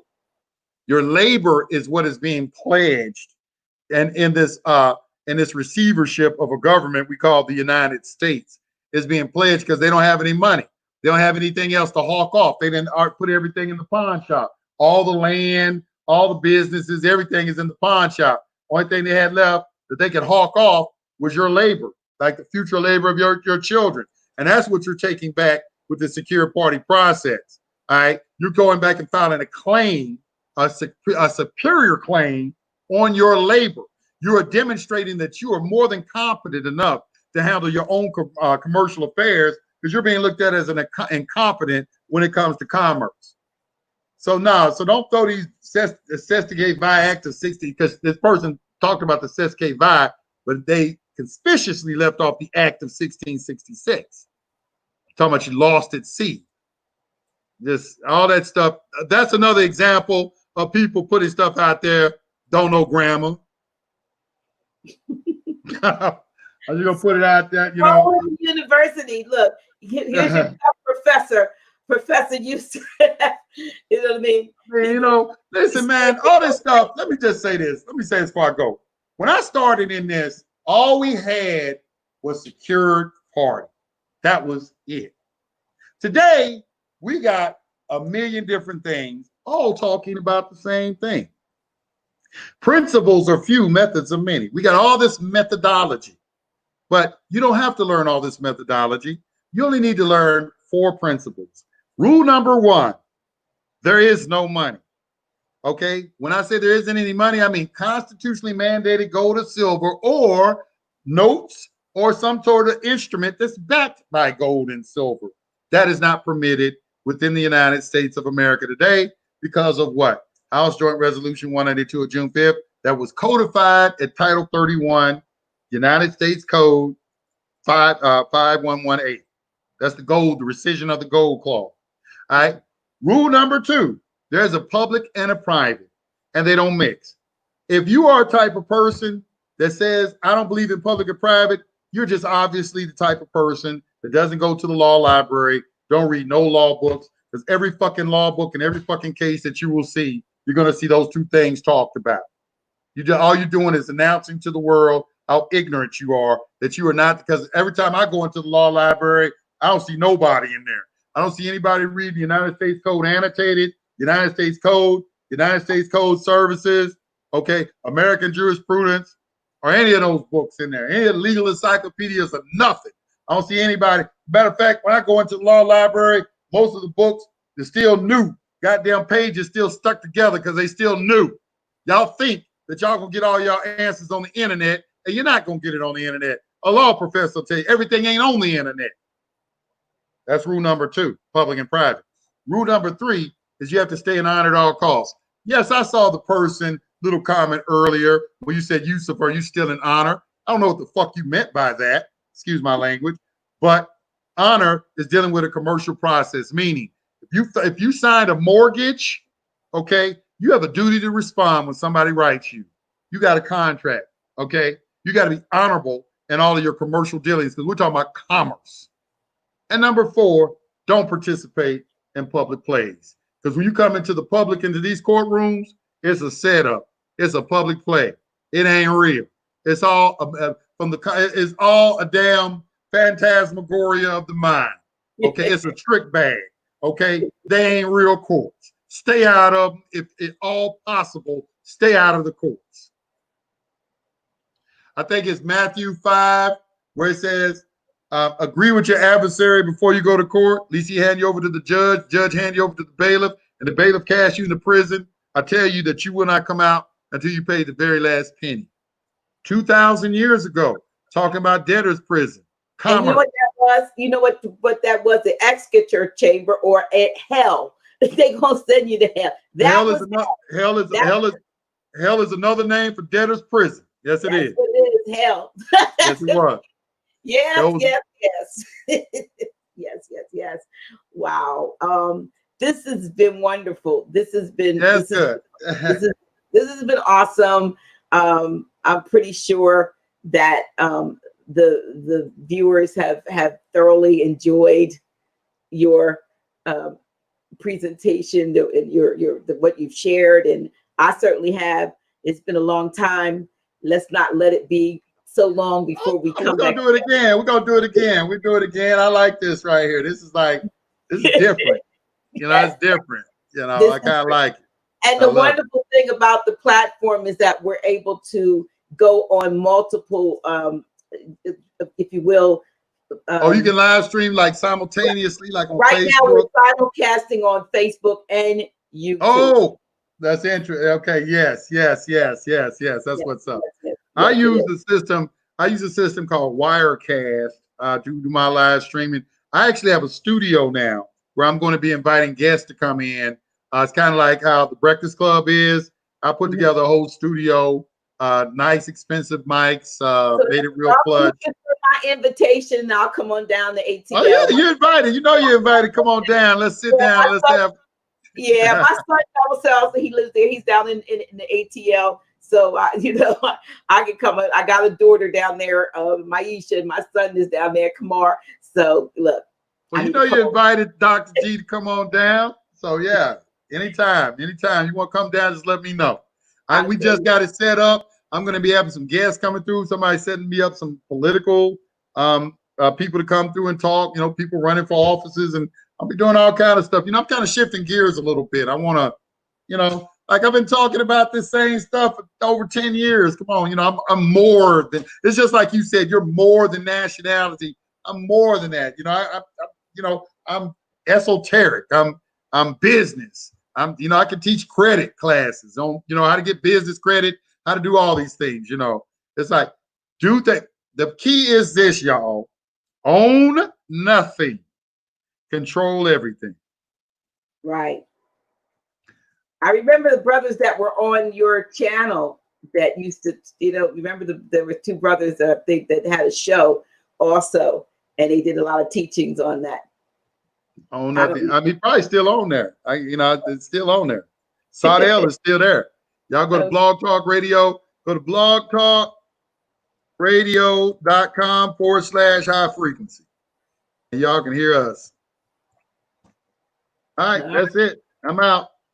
Well, listen, thank you so much, and appreciate you. And we are going to, we're going to do this again. We're going to do this again. This is a hot show, and I'm sure I put the right title that Yusef L is fed up, because you proved true to your fed upness, and I'm all right with that. You know what I mean? I'm always like this, man. I'm always high. It's called high frequency. high frequency. Yes, and hey, as a high frequency alum, I overstand, understand, and I can appreciate it. Every now and then, my frequency goes up too. But thank you so much. You're welcome. You're welcome. Yeah. All right, so we're gonna go out now with my theme. So, how'd you like my theme song? I like it. It's pretty good. Pretty good. Pretty good. I like it. I like it. I like it. All right. Yeah, all right. Yes, all right. Yeah. So we appreciate that.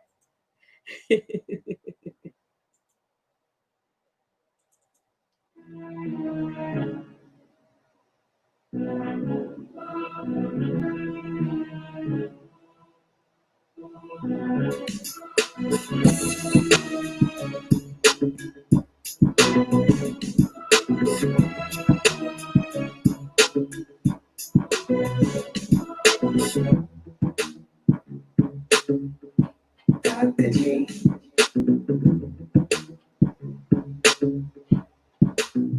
Really? Oh shit. Yeah, that's me. Dr. G.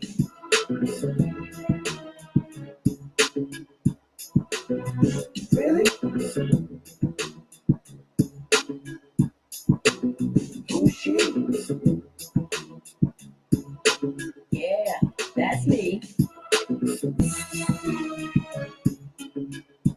Dr. G.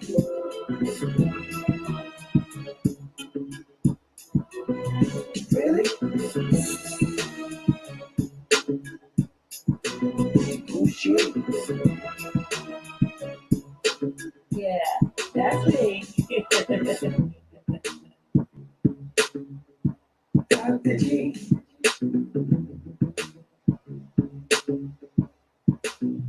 Really? Oh shit. Yeah, that's me. Dr. G.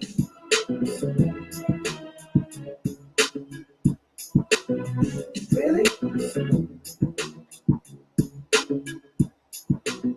Oh shit.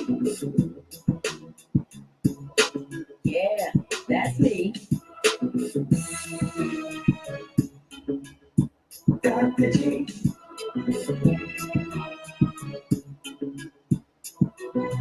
Really? Oh shit. Yeah, that's me. Dr. G.